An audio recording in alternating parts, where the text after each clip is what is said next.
Now time for Big D Energy with four-time Stanley Cup champ Darren McCarty, former Lion Joik Bell, and the golden voice of Neil Rule. Live on the Woodward Sports Network, 99.1 and 93.5 The Roar, the Woodward Sports app, and anywhere you listen to podcasts. Let's talk some sports. It's Big D Energy. I don't really know what's going on, so why don't you tell me? This is the Dogs! It's the Sanford, baby! This is how we do it for the Dogs! Go, Georgia! Woo! Wait. What is going on, everybody? Welcome back to another episode of Big D Energy here on the Woodward Sports Network. My name is Neil Rule, in for Joik and DMacc today. We want easy. We want easy. Easy is in the building today. We have Sam in the sound booth, Sawyer in the production booth on the ones and twos, ready to get at it. Now, so we may or may not have DMacc later in the show, right? That's still to be determined. Yeah, still to be determined. He's got a grind line taping at 10 or something like that, and he said he might come in after. So yeah, DMacc out on some business. So like I said, we got easy in for Joik and DMacc here today, ready to rock and roll. If you're on the YouTube channel watching, tap in to that chat thread, and we're taking those all show long. Something good in there, we'll run with it. And, we'll read those as we see fit. Also, if you're listening on the radio, 93.5 The Roar, 94.7 HD2, 99.1 FM. What up, Doe? Everybody on there as well. Easy in the building. What's good, man? Nothing, man. I'm actually really excited to do this. I mess with you, Neil. I like your flow. I like this show. Do you? Okay. Yeah. All right. Well, hey, don't mess this up, man. You told me that, and I already changed my pants, so I didn't bring a second pair, man. I think I've shared that story before. I don't know if I have or not, but my broadcast mentor is Mario Mpemba, former Tigers, longtime Tigers television announcer, Red Sox announcer, Angels announcer, all that. One of my very, very good friends. And I was doing my first ever Oakland game as the voice of the Golden Grizzlies. We were at North Carolina, and I got a text from him. It was about 6:55. We're going on air at 7. He's like, hey, man, don't mess this up. And because I was nervous as hell, right? Like, we're at North Carolina. It's my first game and all that kind of stuff. And it kind of made me laugh. And then everything was cool after that. And it's been cool since then. So that's always my piece of advice. Easy. Don't mess this up.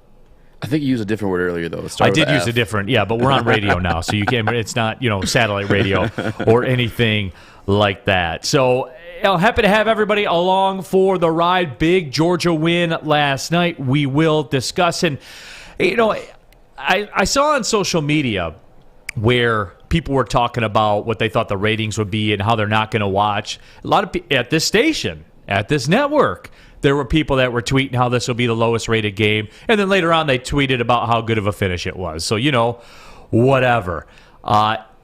Guys, people were watching, okay? Patrick Everson, a sports betting guy that's based out of Vegas, was talking to some of the sports books people in Vegas. So there's a massive handle on the game tonight. I doubt we'll write this much on any game between now and the Super Bowl. It'll probably be bigger than any of the NFL playoff games. People were watching, Easy. And why were they watching? Because they were down on it. Yeah. That's it, man. People are going to bet on it. If you're going to bet on it, you're going to watch it. Yeah, that's the thing, too. Like, Alabama was the underdog heading into this one. Like, I think everybody took that bet. Not everybody, but I most certainly did. I'm thinking I'm going to capitalize on that thing. Obviously didn't, pull through, but sometimes you watch for that reason. Now that sports betting is a thing. You have Alabama, like Nick Saban, one of the most dominant college coaches of all time, as the underdog. I mean, that's going to make you watch there, too. No doubt about it. We'll discuss the game and break it down a little bit. Not a ton. I know that some Michigan fans checked out. OG Kush says, I fell asleep at 7:30. LOL. Well, then you missed the Pistons game last night then, OG, which, what an incredible finish. And Cade Cunningham, we've discussed his quote-unquote coming out party before. Cade Cunningham, again, showing why he was the number one overall pick. And he had some moments of greatness last night. We'll discuss that as well with my guy Bryce Simon, who hosts the Motor City Hoops podcast that centers on the Detroit Pistons. He was a former Division I player at American University. They played Villanova in the NCAA tournament. Has tremendous film skills, does Bryce. You talked about I mess with you. I mess with Bryce a lot, man. Like, I really value what he has to say. We'll get his thoughts on the Bull trade as well. And we will talk about Cade Cunningham and how he's progressed as well. So we'll talk about that. some Red Wings action as well. They will be facing off against the San Jose Sharks tonight at 10:30. I'm not going to make it. I don't think I'm gonna make that one either. I'm still recovering from, locking in that second pick in the win over Green Bay. And shouts out to Maddie. We were talking about, that before the show. My voice is still a little hoarse, and that's from Sunday, man. And we're a 3-win team. I was a little turned up, too turned up for that one. But I don't know if I'll make that one. 10:30 start. It's kind of late. What are your expectations for that game? Is it worth staying up for? Is it worth? It's always worth staying up for because of the job, right? Like I owe it. I owe it to the people to watch and be informed. But I will warn you all. I'm willing to bet that I won't make it to the end. Yeah, I'm just saying that. The matchup though, like, is it a sexy matchup? It's nowhere near that when I got all in when they squared off against the Red Wings or anything, or when they squared off against the Bruins, and there was like some playoff juice to it, and it was a game they needed to win and all that stuff. Since they lost that game, I don't want to say it's a step back. It's a young team, which, when we talk about the Red Wings in the second hour, we'll discuss that. But we do have our we're going to do the daily YouTube poll. Now, I know Uncle Terry Foster is not here with us today, but, people seem to like YouTube polls. Like, they like to vote. And so we've said earlier where our guy Sawyer, our production master, is the resident Colts fan here. Grew up his whole life. Colts fan, that's the way it was. Indianapolis, went to school at Butler, all that kind of stuff. And that's cool. He loves the Colts. So it got me to thinking, plus it's another way that I can keep grinding him about what happened on Sunday. That's for me easy. That's what you're bully, Neil Earl. No, I wouldn't say I'm a bully. That's not a bully. How is that a bully? I don't do it to make myself feel better. I do it because it's funny. Well, funny makes I smile. I'm feeling good, so I guess go with it, man. So selfish reasons. I got a question for you guys out there that we'll put on the YouTube poll, and this is for Sawyer. You're a football fan, and most of us here are Lions fans. Sawyer's a Colts fan. Would you, as a Lions fan, would you rather have had the Lions season or have had the Colts season? And I want to give you all the factors that are in play, and I'll give you the reasons as to why I have my answer. I would rather have the Lions season because, number one, I wasn't in a win and you're in playoff scenario and lost to the Jaguars. Yeah. That's rough. That'll do it. That's rough. That actually seals the deal for me, like right there. I'm not even... That's a hard stop there. Hard stop. Give me the Lions. Wait, there's more. Also, knowing that the Lions certainly locked up the number 2 pick. Yeah. I'm a big draft capital guy. You guys know this by now. That actually, for me, is more the reason why I would pick the Lions season over the Colts season. But we're not finished yet. If you order the next 10 minutes, I'll also throw in the fact that the Colts traded for Carson Wentz, and the Eagles have all their draft picks till the end of time. All their first-round draft picks till the end of time. And the Eagles got in the playoffs too, Sawyer. Hurts. So the YouTube poll is up in effect in just a couple of seconds. Pete Smith says, I love that the Colts blew every opportunity and played Carson Wentz enough for them to lose their first-round pick. I forgot about that little thin layer, too. Yeah. Yep. It was dependent on how many games he started and how many games they won, something like that. And you know what? You came out last week as a Bakerholic, and you admitted it. I did. And you're letting loose. You're letting go. I have to do that now moving forward with Carson Wentz. It's time. Because I've been in Sawyer's ear all year like, hey, man, I like Wentz. I think he got, he didn't get the fair share. He had a lot of injuries down there in Philly. He was banged up. His receiving core was banged up at times. He still drug him to the playoffs. He could have possibly won MVP. I think in 2015 he had amazing numbers and obviously got hurt. They still ended up winning the Super Bowl. But, dude, that game against the Jags and just other moments throughout the season, man, he's looked rough. Well, he's got like a 48-yard passing game on his resume or something like that, Sawyer. Yeah. Still won that game, though. Cool story, bro. Yeah. Almost good enough to make the playoffs. Yeah. So I ask you then, Sawyer, now that I've laid out my case, and we'll take your cases too, Rampage, Lions, because they would have been in draft purgatory again for the 1,000th time, just like we were with Stafford getting 6 to 7 wins per year. So now that I've laid out my case, the prosecution rests, Your Honor. Yeah. So now we go to Sawyer for his comment. As a Colts fan, knowing now what my reasons were, where do you stand? Would you rather have had the Colts season or the Lions season? I don't know. Maybe it's like the little bit of stick in me or something, but I still probably take the Colts season just because I'm a slappy. And I like watching them win. I mean, we were close. We didn't make it. Yeah, it hurts, but I mean, that's sports, right? There's emotion tied up in it. Even with the picks involved with it, with the trade? I mean, that hurts a little bit, but No, I'd that still hurts a probably lot. I'd still take the Colts season, though. Are you serious? Yeah, I don't want to watch 13 losses and a tie. Like, I don't want to watch that. That's just There's horrible. some competitive ones, though. Yeah, it's still 13 losses, though. Like, I'm not going to sit down and waste 3 hours of my life to watch a team lose 13 times in one season. Like, I don't get how Lions fans continue to watch that stuff. Lance is gone. Lions season better go 3-13-1 instead of losing a win in your in game to the Jaguars. Jake Wegener says Neil Rule with the Billy Mays, but wait, there's more. I did channel my inner Billy Mays there. I should have tried to sell you a bucket of OxyClean or something like that with it. DMAP Zoom, this is an easy choice. Lions season.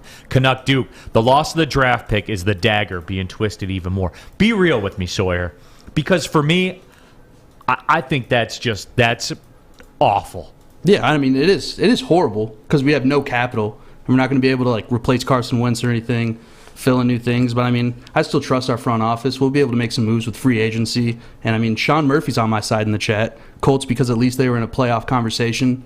I mean, give you a little hope, tease me a little bit. But I like that hope. AC says Philly dumped that Wentz contract on the Colts. Yeah, no, that was a really good move by Philly in their front office because they knew, like, he wasn't going to do anything. Him and Doug Peterson didn't like each other. They're like, we just got to offload this guy, get rid of his contract, and we already have Jalen Hurts in our back pocket too, so that'll play out. But I don't know. We took a risk. It bit us in the butt. I'll stand by their decision. But it's damaging, though. Yeah, that's the one thing that kills is the draft picks. So just kind of perusing the scene for the Colts, and you're talking about wanting to make a move. Here's the one saving grace for them. 2023, they can get out of the contract for free. Oh, baby. See, that's like the DMacc clock. Hashtag 2023, Colts are back at it, baby. So who would you rather be going forward? Who do you think has a better future right now, Colts or the Lions? Colts. I trust our front office way more than I trust the Lions front office. So, This is fair. Our Easy, GM where you literally brings in a Navy SEAL trainer, and he interviews the people that we want to bring onto our team to make sure they have the correct mentality that the Colts have. Like, that's how serious they take it. But then we drop the ball with wins. But where you stand on it, Easy? I'm with the Lions all day. I mean, obviously, the draft capital argument. And your Navy SEAL, I damn sure probably take Dan Campbell over that guy in a fight. I don't care either way. I'm taking Motor City Dan Campbell. He's biting that guy's knees off. But that's the dumbest thing I've ever heard in my life. Easily. And Dan Campbell, his father was a Marine. So, I mean, there's that. But yeah. Easily the Detroit Lions based off the picks. And I'm not talking about the Detroit Lions picks. I'm talking about the picks that the Colts miss out in this situation. And the win-in was against the Jaguars, and you couldn't get it done. A team that we actively thought they were taking at certain points. Like, there was just silly things we've seen throughout, from them all season. They had the Urban Meyer debacle. The Jags aren't a good team to lose to, man. That is I guess I should ask Sawyer. That's more insult. Look, I know. I can't believe it. And there are a couple people on here. Adam Morency, I stand with you, Sawyer. As you said, Sean Murphy said, yeah, because the playoffs were a conversation. Stephen Baffy, what is a vote for? We got a YouTube chat thread poll going on right now. Whose season would you rather have, the Detroit Lions season or the Colts season? Set it in stone. I think Juice's Go says it best. I think the debate here is Irsay versus the Fords. That's the real debate, probably. Because Irsay's just an old, cooped-out man. He's had a little too much fun back in the day, if we want to call it that. Messed up his mentals a little bit. And then the Fords are just incompetent. So we'll see. It's the battle of the bad owners. I know, but the Lions have that trump card, I think, in the GM this time, for once.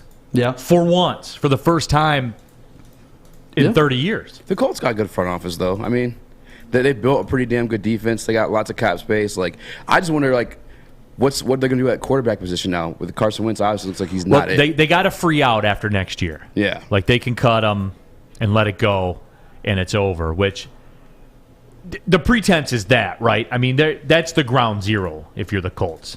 you're to gonna just cut him at the end of the next year. Yeah. Say we're done with this joker. It already cost us multiple first-round picks. We got no return on it. Good day, sir. Yeah, and we can't even really shop him around after the season too. No, because teams will look at him and be like, "Why would I want this dude? He only threw for 48 yards." Yeah, why would I want this buster, man? Yeah. Like there is. I know it's interesting though, especially when you start adding layers to the dynamic. Lions, by the way, 84% of the vote. Yeah, I mean, it's the right answer. It's not. It is the right answer. With a comment here, I forgot who it was, but I think it's Jake.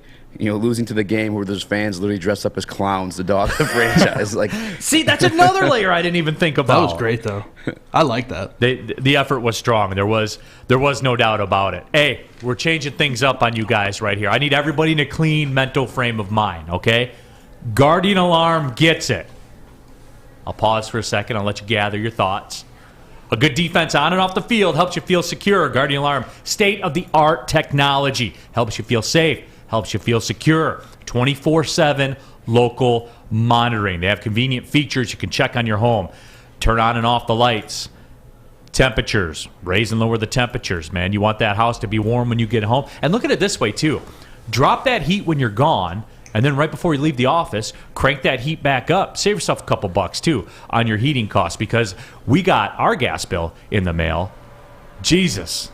All right? So save those coins when you can. Guardian Alarm can help you do that. Detect smoke, detect carbon monoxide. It'll even let you lock and unlock your doors. I'm going to cut you guys a pass on this first one because we hit you with a changeup. Call 1-800. Stay out! Call 1-800. Stay out! All right, it's getting better. Guardian Alarm, been trusted for over 90 years at keeping families safe. One more time, one to ride off on. Call 1-800. Stay out! Get out of my house! Guardian Alarm, local security experts. Okay, you thirsty little spin goblins. I want you to pedal into the next dimension. Spin it! Spin! Spin! Uh-oh! Carmen's falling behind. Let's give her the hiss of shame. Spin! Spin! Spin till you bleed! Don't ride the bike of shame. Come to Planet Fitness and find your own lane with tons of equipment, free fitness training, and no hissing. Join today for just $10 a month. Your Detroit alternative to the normal sports blah, blah, blah. It's Woodward Sports. Back at it, Big D Energy, Woodward Sports Network. My name is Neil Rule. Easy in for DMacc and Joyk. Happy to have you guys with us.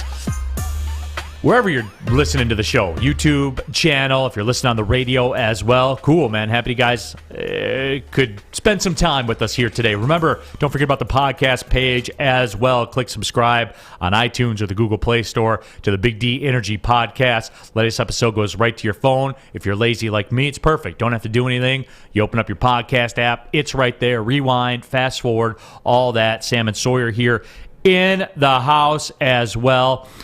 And, we were talking. We got the YouTube chat thread poll going on right now. Whose season would you rather have? Sawyer's our resident Colts fan. He's defiant right now. No matter how many facts and figures we hit him up with, he stands defiant. Says, no, I'd rather have the Colts season. I would not, because you lost to Jacksonville, controlling your fate to go to the playoffs, period. You traded for Carson Wentz. And now the Eagles have your first-round pick next year, period. What were some of the other ones we came up with? Oh, the Jaguar fans were doing a clown out at the game because their organization's a clown show. It's just bad, man. Lions were 3-3 over their last 6. Got the number 2 pick. I don't think it's much of a debate. It's really not. It's Lions all day. Also, wasn't a debate last night. Georgia left no doubt as they pummeled Alabama in the national championship game. And I want everyone to come clean. And I know I ask a lot of questions of you guys, but I'm curious to get your pulse and find out where you are. Because we had people at this network on social media last night. Now, I'm not going to name names. Some of them have shows on this network that are in the afternoon, but I won't name any names because I'm not like that. I don't do those kinds of things. That sent out tweets to the effect of, I'm not watching this. I'm not interested. This will have the lowest television ratings ever. Do you buy any of that, Easy? And I asked the audience, too, on our YouTube chat thread. I know that a lot of people said, no, I'm not going to watch it. But be honest with me. And look, it's up to you whether or not you're going to be honest. You can look yourself in the mirror when you get home tonight and say, hey, I was honest in that YouTube chat thread. Then I'll walk away okay with that. Did you guys watch? I know you watched, Easy. Yeah, I watched. I think, like, at this point in the year, too, like, you kind of have to watch this for, like, I guess draft sake. You know, if you're Neil Draft Capital Rule, like I'm looking at the Georgia defensive line, and I'm like, there's some pieces I'd like to pick off that, even more than Jordan Davis. Like, those guys are absolute monsters out there, man. Georgia killed it. And their offense isn't anything special. I think I remember Sam saying that earlier today. Is like, yeah, everyone's on Stetson Bennett, like you know, kind of deride him a little bit, but like, dude, his defense kind of carried him there. He did come alive in the fourth quarter, though. He caught some confidence. And obviously, that last-minute touchdown after that pass interference call on Jermaine. I can't think of his last name. It was number 7, though. But no, ultimately they were the better team. Alabama had some injuries. Ultimately, they did lose possible Detroit Lion there and Jamison Williams, yeah. Right? And that was rough to watch. And I had a friend of mine, very good friend of mine, that was a trainer in the NFL for a while, that texted me right away when that happened, and he's like, "That is not good, Neil." Obviously he's speculating, watching on television like the rest of us, but he said, "Just trust me, that's not going to end well for Jamison Williams." He said, "I'm fearful that ACL might have ruptured. Like it had that." That awkward look to it. So, and did that lose the game ultimately for Alabama? I don't know. That you're not better if Jamison Williams isn't on the field. But at the same time, that Georgia team, you got that feeling after the Michigan game. At least I did as well. And look, I know that I poked fun and said, at some point Georgia, but they were able to recover from Georgiaing this time. Because it happened. It happened in the SEC championship game. They were able to recover. They did have that look, Easy. As you go back and look after what happened in that Michigan game, you had to feel that Georgia had a good shot at winning this thing.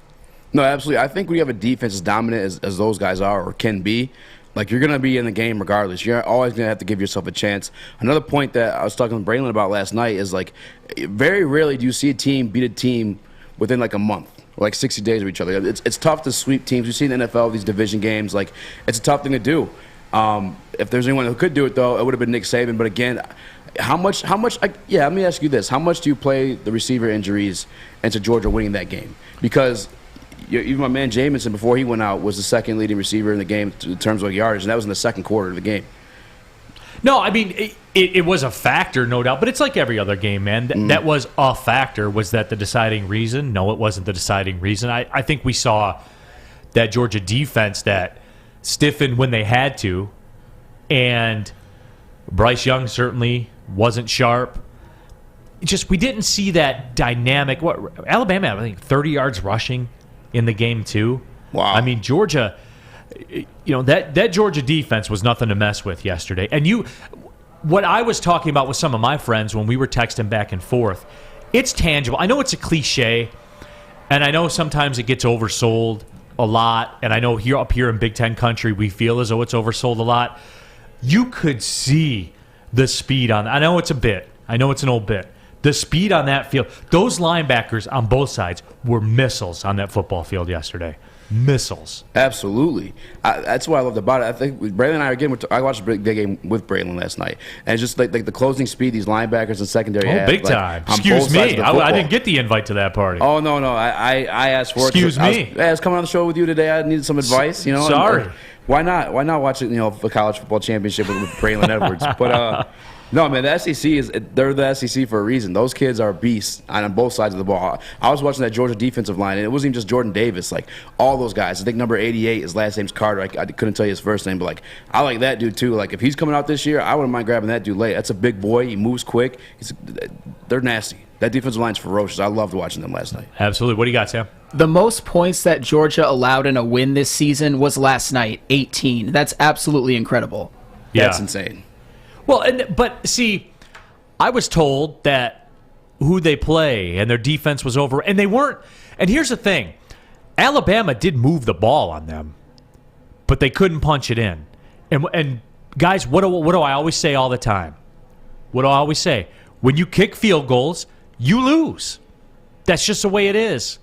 Because you have to kick 3 field goals to overcome 1 touchdown. Again, I'm not a huge math guy. That's about as involved as I'll get in math. When you kick field goals, you lose. We see it time and time and time again. Field goals get you beat easy.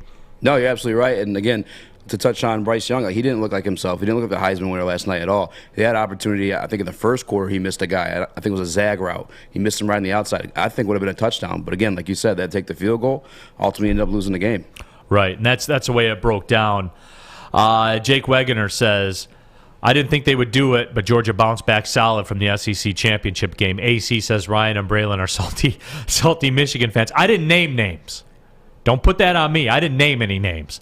Matthew Maraca says, I went to the game. Oh, that's big. Man, between Matthew Maraca and Easy over here watching the game with Braylon, I feel like a peasant. Yeah, I mean, it's no big deal. You kiss the ring at commercial break. Sawyer, look at the company we're in, man. Oh, yeah. These are some big time people. Any future Lions in that game though? That you see any guys you're like, yo, I want that. See, I don't. The way that the draft is set up, though, I don't know. Right? Like I know Nakobe Dean is the big name that everybody's talking about for the Lions. Yeah. At the linebacker spot, he ain't going to be there when their second pick comes around. You're not going to take him with the first pick, right? So probably not, man. Yeah. I mean, Stetson Bennett, I will say this, and Georgia was by far the better team, and props to Stetson Bennett. It's a great story. I know we got hit over the head with it 1,000 times yesterday. It's awesome, though. It is a cool story. But I will say this. Have we seen a quarterback throw that high of a deep ball ever in the history of football? For those of you that played Tecmo Bowl back in the day, his deep ball looked like when you played with the Colts and Jack Trudeau was a quarterback, and it had this high loft, and it would go off the screen for like 10 seconds, and the receiver would be standing there waiting for it. That's what Stetson Bennett's deep ball was like yesterday. It was like a bad quarterback in Tecmo Bowl. But props to him, man. They got the win. So, Georgia was a better team. They were. And I think it played out. The best team won. What are you going to do, man? And there's a couple of Michigan fans in the YouTube chat thread that said it made me feel a little better that we lost to the national champions. You buy that at all? Michigan fans, yeah, they're kind of crazy. They're out there. The diehard ones, at least I should say. They say anything to make them feel better. They'll bring up 1956 and all that, all the victories against Colgate College. Like that's how some of those guys ride, man. I'm sure they feel better. I wouldn't be surprised one bit.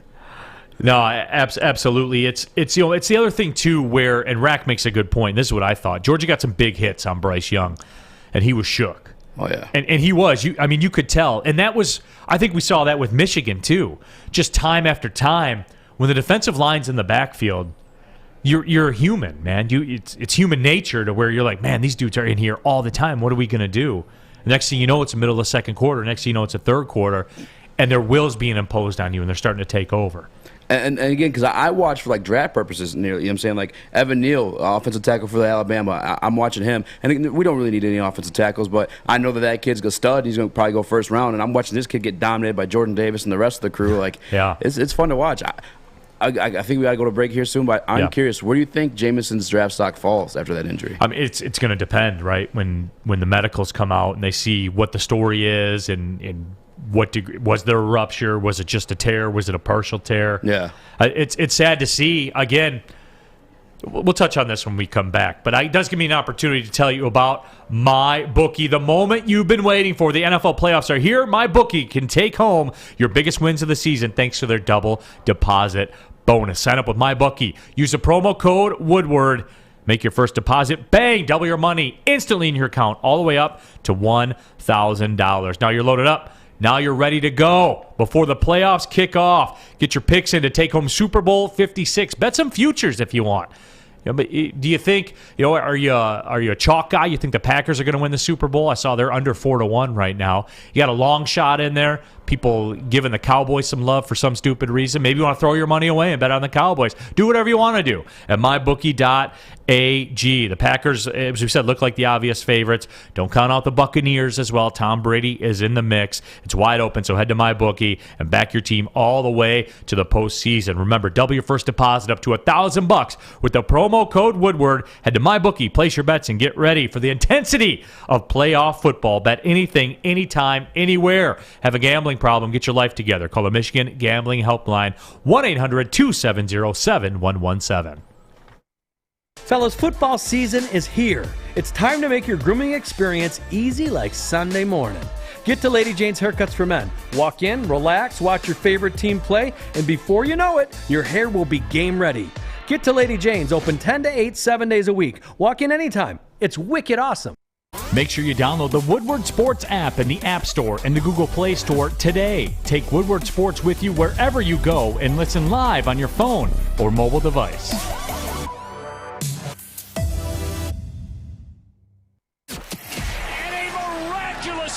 Follow us everywhere. Just search Woodward Sports on YouTube, Facebook, Twitter, Twitch, IG, and more. Off and running, Big D Energy, Woodward Sports Network, Neil Rule, easy in for Darren McCarty and Joyke Bell. Sam and Sawyer here.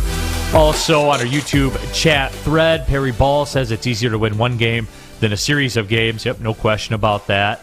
David Mentier says 7 is greater than 3. The math checks out. Thanks for marking me on that, because whenever I get math involved, I do need somebody to, let me know exactly what's going on. Stephen Baffy, does this mean the Super Bowl should be played 3 times to determine the winner? I don't think anybody's saying that. Two-Track Jack brings up a good point, too, and I heard this on ESPN. Conditioning was a major factor in the first game for Georgia. They addressed it since then, and that's easy where you see the space between the two games kind of come into play, where Georgia, could do heavy conditioning and get a little bit better for the next time around. That's one of the things they asked Kirby Smart at the beginning of the game. They're like, what's going to be different this game? Like, why are you going to win this one? He's like, we practiced for it. And it's a simple answer, but the truth of the matter is, they did. They addressed the things they needed to do. If conditioning was one of those things, it was. And I actually noticed that last night too. Is Jordan Davis was taking some plays off. He wasn't in there like full time. These guys are rotating. That's what I'm saying. Like, I'm just in love with that defensive line, man. Like, they're just so fun to watch. No matter what guy was in there, they were putting in work. Steve O says the only downside of Jordan Davis is stamina. I think he could be a top 10 pick if he could play more than 35 snaps a game. Yeah, as I was saying, he's taking plays off. What do they say? He's at like 360 or something like that? It's a big boy. That's a lot of man. They showed him post game, and he's just like Kirby Smart's like here, and he's as wide as a freaking refrigerator. Yeah. That cat's built different. There is no question about that. Joey 2 times. Jamison will for sure drop down the boards. He won't compete in the combine now. May not be ready for camp. Teams will drop him for that. It could be a big drop too, Joey, when you think about it from the perspective of what we talked about before the break, ACL rupture, tear, small tear, what exactly is the story? And guys, we talked about this for a long time. I'm telling you, the day's coming. Somebody's going to opt out of one of these championship games, because we can say what we want. He lost at least $10 million. Like, he was going to be what? Number 10 pick, number 15 pick, something like that? Yeah. Probably the first receiver off the board. I think that's fair to say. I think you may have seen it with him. If Steve-O's correct in the YouTube chat, he said that he wanted to come back in the game in the second half, and Saban had to hold him back out. And I don't know if that's true or not, but if that happened to me in the national championship game, if I had any type of scare like that, because of the reason you said $10 million a lot, I'm chilling too, man. Yeah, and like the insurance policy is not going to cover that. And the insurance policy is not going to cover what your second contract could be or your third contract could be, all that stuff. It's a risk. Playing's a risk, man. Guys, I know everyone's going to line up and kill me on this. It's coming soon where somebody's going to opt out of that, and they'll cite Jamison Williams as the reference to it because the dude lost millions, tens of millions of dollars yesterday. He did. I'm sorry. Yeah, but you know what? You don't like doing the math, but you're a math guy, and maybe the Lions get him on discount. Maybe another fourth-round gem there, Jamison Williams. Yeah. Carrier says drops the second or third round along with Mechie, and yes, that's what it is. And yeah, I see some people talking about the Red Wings tonight. Yes, I understand Larkin will not play, Bertuzzi will not play. That's a tough ask out there in San Jose. But we'll talk about that coming up in the second hour. And just for me with the Red Wings, one game or a stretch of games isn't going to change where I sit with how the Red Wings are and how I view it. Update our YouTube chat thread poll. Whose season would you rather have? The Colts, Sawyer's Colts at 9-8 that missed the playoffs, losing at Jacksonville, whose fans were dressed as clowns. They were clowning out the stadium because they feel their organization is a clown show. With Carson Wentz, who you invested a first-round draft pick in a trade for, and the team that you traded that pick to made the playoffs and you didn't. Or would you rather be the Lions? 3-13-1, secured the second pick. All signs look to the fact that things are going to be changing pretty soon, hopefully. So, that's that poll is still out there, so make sure you get your votes in on that. But, just kind of wrapping up this Georgia-Alabama discussion, I want to ask you guys this question, too. And Easy, I'll start with you. The SEC seems to have a stranglehold, right? I think that's fair to say on the college football championship. That's just, again, going off the facts, what it is. You've had, in the last, 15 years, you've had Florida win it, LSU win it, Georgia win it, Alabama win it, and Auburn win it. In the last 15 years, 5 different SEC teams have won it. It's the Pac-12 has been a non-factor. The Big 12, it has gotten there, but have proven that when it gets down to it, we see what happens. Ohio State broke through once. Did take some beatings otherwise. Mm-hmm. When they lost, they took some beatings. They did break through once. Yeah. Props to them.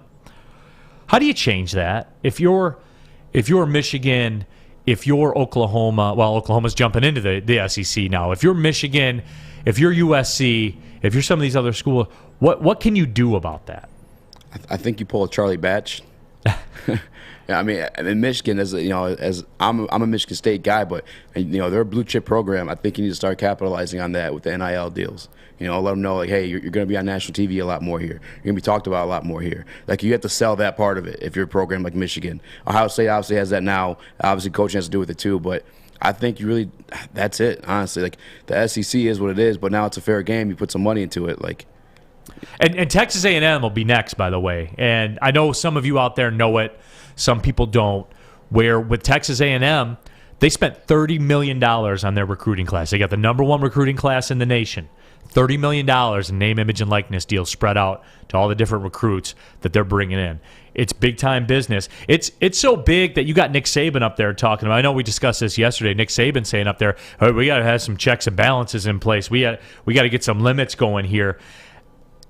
It is that simple, though. Like, you have to make the decision as a program, I think as an institution, as a university, you have to make the decision, are we in or are we out here? And Clemson, somebody brought up Clemson in the chat thread. Yeah, they broke through and they won. They're at that crossroads now, too. Can you guys swim in those waters? Can Clemson swim in those waters repeatedly? Because Texas A&M's here, and they're on the doorstep. I know we haven't seen it yet, but we will. And they got the win over Alabama this year. I know ultimately they had 9-4, I think, something like that, 8-4, whatever that number was. They're making a commitment to say we're getting over this hump. That's got to be scary, I would think, to the Big Ten schools, to the Pac-12 schools, all of them. I mean, they got those alum down there, the oil money down there, so I wouldn't be surprised. I think ultimately you got to find a coach that's gonna run this almost as like a pro organization, because these players have a lot more power now, and you're gonna have to tilt towards that a little bit. Kind of the same way college basketball has with the one and done guys. Like you're gonna have to cater to these 5-star recruits to get them up there, because if not, the SEC is gonna continue to dominate. You have to change it up. The system's changing. Be the first one to capitalize on it. Yeah, and on the YouTube chat thread, Chuck Brewer says, for Michigan to take the next step, it's going to take to addressing the name, image, and likeness. And, yeah, that's where it is. B. Taylor says, college football is screwed. Do you think college football is screwed? I don't think so. I think it's screwed for, like, the old-timey guys, that's It's the old heads. Yeah, it's screwed for the old heads. It's becoming kind of like a G League per se, or like a farm system, which it always has been. It's just been like the schools and coaches like capitalizing off the monetization of it. It's just now it's shared with the players. People can say it's screwed, but it's still gonna. Actually, it might be screwed for the very reason we said these guys are gonna sell some of these bowl games for those $10 million checks. But at the same time they're getting paid with NIL, so I don't know if that's necessarily always gonna be the case. I don't think it's screwed, man. we watched last night. I don't think so either because we saw the tweet that was up. It was the most bet. It'll probably be the most bet football game until the Super Bowl. I mean, think about that. That's a strong statement. Hands down, yeah. Yeah, so a YouTube chat thread, Fred says, need to find a way to recruit players from the South. TUSC says, Ohio State can compete with the top SEC teams. They have the talent, speed, and coaching. A fully loaded USC will be able to compete, but not for 2 to 3 years. I don't see anybody else, though. But, as I said, Ohio State did get through once, but they've gotten smacked a couple times, too.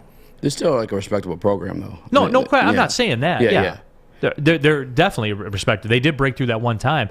But I'm saying, though, most of the time, they suffer the same fate that Michigan did, that Michigan State did, that Oklahoma does, most of the time. Yeah.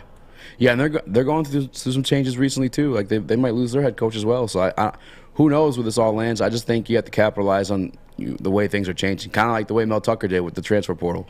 he was one of the first guys to capitalize on it, capitalize with the NIL and transfer portal. Just utilize the things you have to your advantage. AC says Texas school don't care about checks and balances. They spend money like Real Madrid and Barcelona. We were just talking about that before the show. Yeah, that's funny. They do. Juices Ghost. Alabama will just keep making up jobs for players to pay them under the table. They don't have to do that anymore.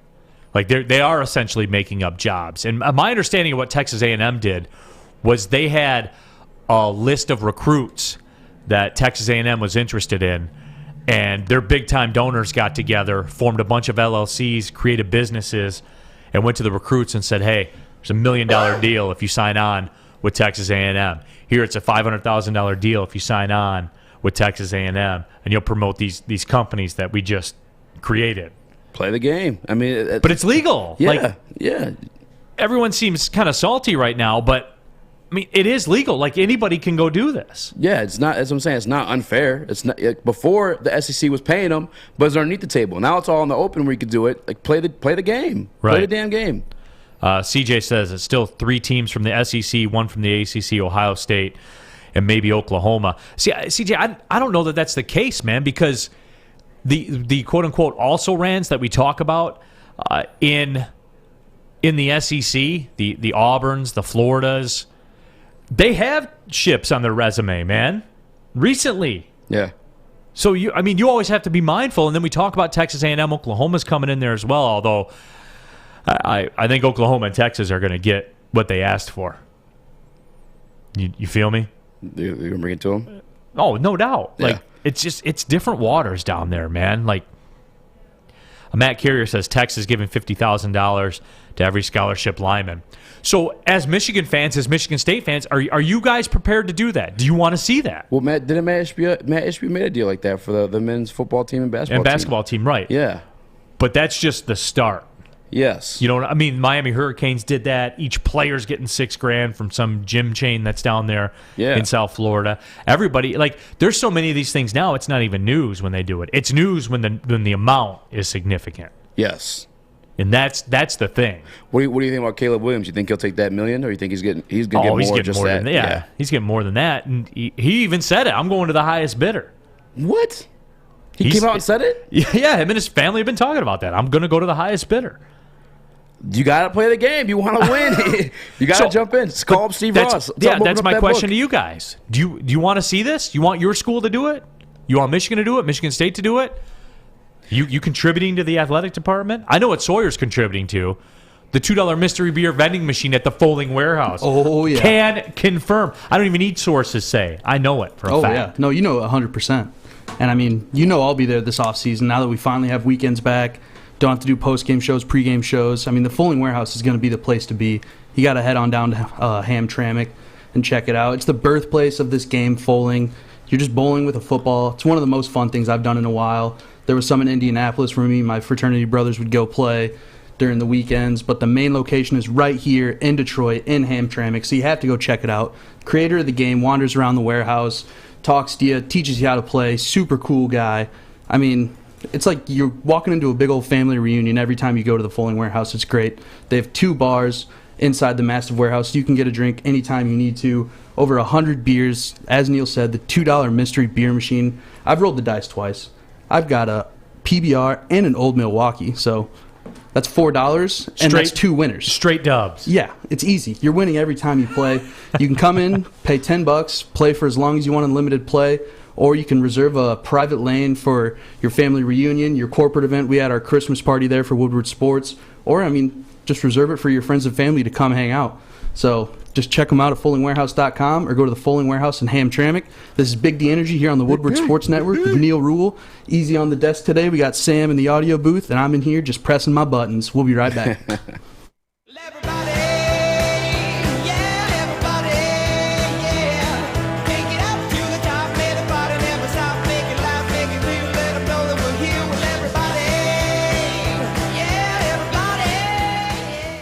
Hi, I'm Kay Cunningham. I'm proud to partner with Hall Financial, the mortgage company known for 5-star service. Don't just take my word for it. Check out their 5,000 5-star reviews for yourself. Go to callhallfirst.com and get started with your 5-star experience today. Woodward Sports. Missed part of the show today? Watch again on YouTube or download the podcast anywhere you listen to podcasts. On and poppin', Big D Energy, Woodward Sports Network. Coming up in just a little bit, we'll be joined by Bryce Simon of the Motor City Hoops podcast. He takes a deep dive look at the Detroit Pistons. He'll break down Bol Bol for us. He's been doing a lot of film work on Bol Bol as well. Yeah, you hyped for that one? Yeah, I'm hyped. Well, for your boy, because he does all the film study and breakdown. Bol Bol's a guy, it's like, he's, I can't find the word I'm looking for. People are really divided on him, whether he's a real deal or not. I don't understand how there could be a problem with the trade. I don't understand how there could be. You gave up nothing. Yeah, literally nothing. The second round pick we gave up too was from Brooklyn, so it's not even like a like a number 59 or something like that. Like it's just those are the home of the draft and stash picks, like the dudes you take from Spain that are like 17. Yeah, and you forget that they're even here and stuff like that, and they just stay over in Spain and play. So there's that. But you guys are talking about. On our YouTube chat thread, Juice's Ghost says exactly with all this, we ain't on the level of the SEC in terms of compensation just yet. And there's been a lot of that discussion. B. Taylor, upcoming problem will be student athletes taking the money, then transferring and leaving the university. This is scary times. Well, coaches have been doing that for years, though, B. That's facts.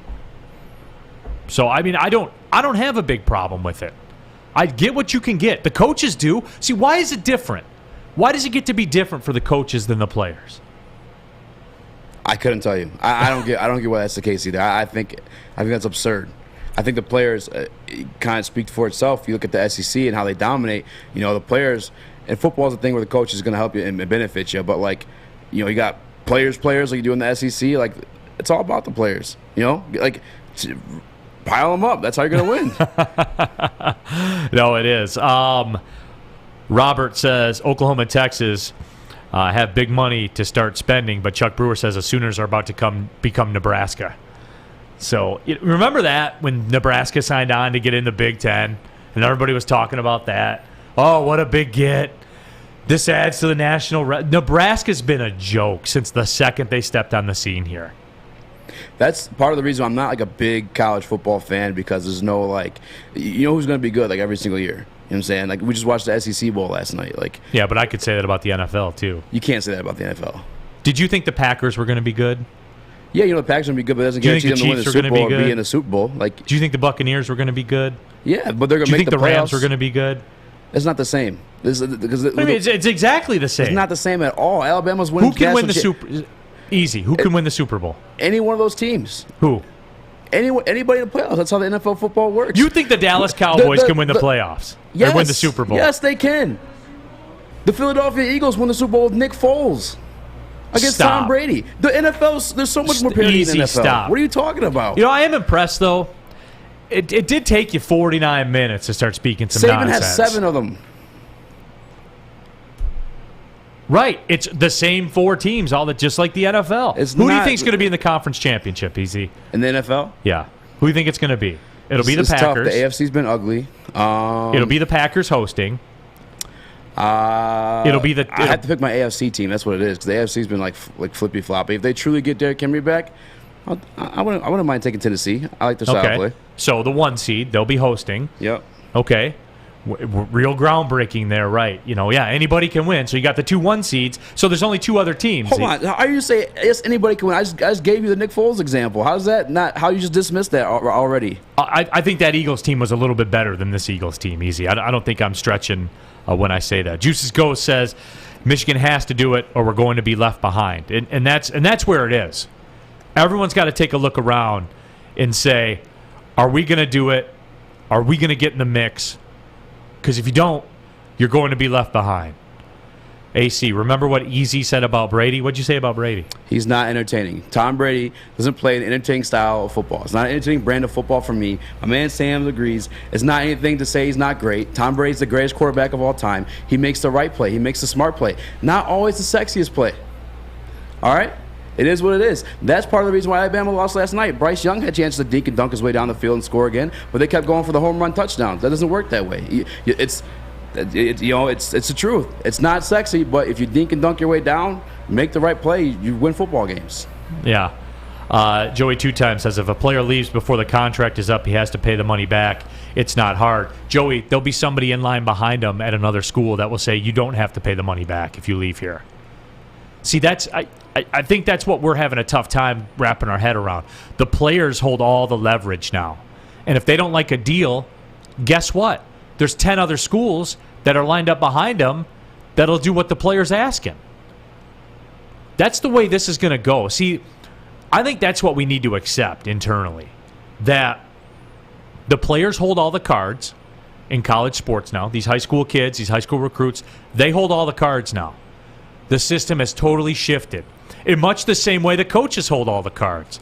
NCAA schools are going to have spent over $102 million on buyouts this year for coaches not to coach. So that's the way that you'll have to look at it with this name, image, and likeness stuff. If a player transfers, think of it as a buyout because you just did the same thing for the coach, man. Is that crazy or no? No, it is what it is. College football, it don't do it for me, man. Unless one of our guys in Michigan State or Michigan get going, it's the same stuff over and over again. Harley says, hey, the Colts were supposed to be playing this weekend, but then the Jags happened. That's the NFL. And then I got some, who is it? Jake Wegener. NFC Championship, Green Bay versus Dallas. You on board with that? What is this fascination with Dallas? Haven't we seen this act before? Yeah, Dak Prescott throws for 400 yards, 4 interceptions, and they still lose? Yeah. Yeah, that's the Dallas Cowboys. And Zeke Elliott, who everybody takes within the first top 10 picks of their fantasy draft, will run for 54 yards. Doesn't do a thing. Doesn't do anything. Yeah. I hate the Cowboys. Like let's I want to make that 100% clear. Like I hate the Cowboys. I hate how they're shoved down our throats every time you turn on the TV. That they're trying to sell you on they're winning the Super Bowl every single year, and it's never the case. But this year, they got a good team, man. That defense, the cause turnovers, and obviously the offense can explode at any time. Now, are they consistent with it? No, but they still have that in their arsenal. Fred says Dallas is good. What's with the Dallas love? Sawyer, you're with me on this one, right? I don't see it. It's America's team. It's America's team. No, I'm on that bandwagon. Like, how many times are you guys going to fall for this Cowboys thing? How many times? This is my first time falling for it. I've never fallen for the Cowboys. You're falling garbage. for it this year? This is my first time falling for it. To be fair, Easy, now you've said it, we all fall for it once. Like, I'm not saying that. It's like the Zeke Elliott thing with fantasy football. Everyone who's ever played fantasy football has drafted Zeke Elliott at some time and said, this is the year. He's going to get it popping, and I'm going to win the fantasy football championship this year. We've all done it. We've all taken a turn with Zeke Elliott. And we've all taken a turn with the Dallas Cowboys. And guess what it ends in every single time? L. Disappointment. L's. Whether it's your fantasy football team, whether it's the Cowboys themselves, that's the way it always ends. What do you got, Sam? I think the Cowboys have never had a defensive player like Micah Parsons in my lifetime. Seriously, I was born in 91. They haven't had one as good as him in my lifetime. And I think he can wreck a few games. I'm not saying that I think they're going to go to the NFC Championship or anything, but to just dismiss them like they're going to cowboy, I don't think they're the same team. And that's the difference for me, too, is the defense. They have a defense heading into this year. Before, it's always been the offense they try to sell you on. Oh, Dak Prescott, his Dak and dunk is like he's notorious for it. You know what I'm saying? Like, right. That offense isn't what they sold it to you as. But the difference for me this year is the defense. Sure. Sean Murphy, the Cowboys are the contrarian pick. At the end of the day, can Dak get it done against the best in the league? The answer is always going to be no. Thank you. Sean Murphy, thank you. Yeah. That's the answer. Sounds like a guy we had here for a couple years. They're not going to do it. Would anybody here be surprised if the 49ers beat them? No. I think the 49ers are great, too. That's another team that could end up there. They own the Rams. Okay, man. Well, this isn't like a debate. Okay. If you look at the last couple Super Bowls, it's not the same teams like it is in college football. This Cowboys Alabama. thing, dude, I don't understand. Joey says, you really think NCAA universities are going to just let players bounce around from team to team, collecting contracts and never playing football? Makes no sense. Joey, it's market-driven. Again, there will always be somebody in line behind somebody. Always. When you have talent, you have the leverage. Life is about leverage. That's just the way that it is. When you have that talent, you have the leverage. And somebody will always get you what you want because you're selling hope. That's what you're doing. If you're one of these recruits, you're selling hope. It's a formula that's worked for civilization after civilization. You sell hope. That's the way things work. And there will always be a line of people to buy hope, Easy. Yeah, and like, don't act like you can't structure these contracts like however you want. You can put the verbiage in there that they leave, or if they're not playing for a certain team, or they don't stay in a certain area. Like, you could decorate this contract however you want to make it benefit you, because it's about that leverage. Like, yeah, the talent is there and they're going to get the money, but like ultimately you decide how that money is paid out. The Players Palace says the Eagles are beating the Bucs. No. Look, it can happen. I'm not. Oh, actually, and look, I'm not saying. Look, I'm not here saying you gotta. It doesn't matter. Those injuries matter. What's happened to the Buccaneers has mattered, but it doesn't matter to beat the Eagles at home. They'll get past the Eagles at home. I think a lot of this stuff is matchup driven too. I think that there's three prime players, and we'll discuss this too as the players go on. Certainly Green Bay, certainly the Rams are in the mix. You have to respect the Buccaneers because it all depends on how it shakes out, right? What the matchups are. I think the Rams could beat Tampa in Tampa. Certainly they could. They could beat Green Bay in Green Bay. Certainly they could. But the Dallas guys, stop with this Dallas Cowboys thing. We've seen this time after time after time, and everyone wants to keep falling for it, man. Would you agree though that the defense is different this year? Like, would you agree they have a good defense this year? It's fine, but it's the Cowboys, man. Like, the defense is fine. At the end of the day, is Dak Prescott going to get it done? And our YouTube chat people said, at the end of the day, no. And don't get me wrong, I love hating on the Cowboys, but like, I don't know, man. I think Dan Quinn, the pieces they have in Micah Parsons, because don't forget Dan Quinn was the guy who was part of the Legion of Boom in Seattle. With Super Bowl again once more with Atlanta. He had Deion Jones and those guys looking nice and tight until he lost his offensive coordinator in Shanahan. But I think this defense is a difference maker if you're talking about the Dallas Cowboys actually winning a playoff game or being impressive this year. This is my take. All right, cool. We will take a break. When we come back, we'll be joined by Bryce Simon of the Motor City Hoops podcast. We'll get his thoughts on the Bull trade, and also Kate Cunningham was a killer with an A last night against the Utah Jazz. We'll talk a little basketball, Pistons basketball in particular, when we come back. Big D Energy here on the Woodward Sports Network, and my name is Neil Rule here for Gypsy Vodka. 50 different tasting formulas, or 50 different formulas, countless taste test. Gypsy, the best tasting, smoothest vodka on the market. I could tell you the exotics. It's gluten-free, corn distilled 6 times, artesian spring water, all that. I'm overly simple sometimes. I pour it in a glass with some ice, and I put some club soda in there and a couple limes, and it's damn good. That's the best recommendation I can give to you. Saturday night, I'm going to pour a Gypsy vodka before it's all said and done. I can give you no bigger recommendation than that. I enjoy the taste of it. If you want the cool bottle, which it does. It has a cool bottle. Some people are into that. I don't usually have them around the bar long enough to sit there and look at them, and how cool they are. Because when it's Gypsy Vodka, it's usually working your way through that at a pretty expeditious pace. So if you want the best vodka in the game, very simple. Go to your local store, ask for it by name. It's Gypsy Vodka. As always, drink responsibly. 6 dark corners, a driveway and a patio, 5 windows that could become doors. Every house has unique security challenges. Guardian Alarm has more tech, more team, and more ways to help keep them all safe. Get a professionally designed and installed security and smart home system from Guardian Alarm. Sign up today and get a free video device. Guardian Alarm. Smart, right from the start. Call 1-800-STAY-OUT. Start your new year with a new network. Woodward Sports Network is here. What's the over-under? Should I tease? Who is the lock of the night? Make sure you're watching Woodward Bets to get the latest in sports betting and more. Woodward Bets daily on Woodward Sports.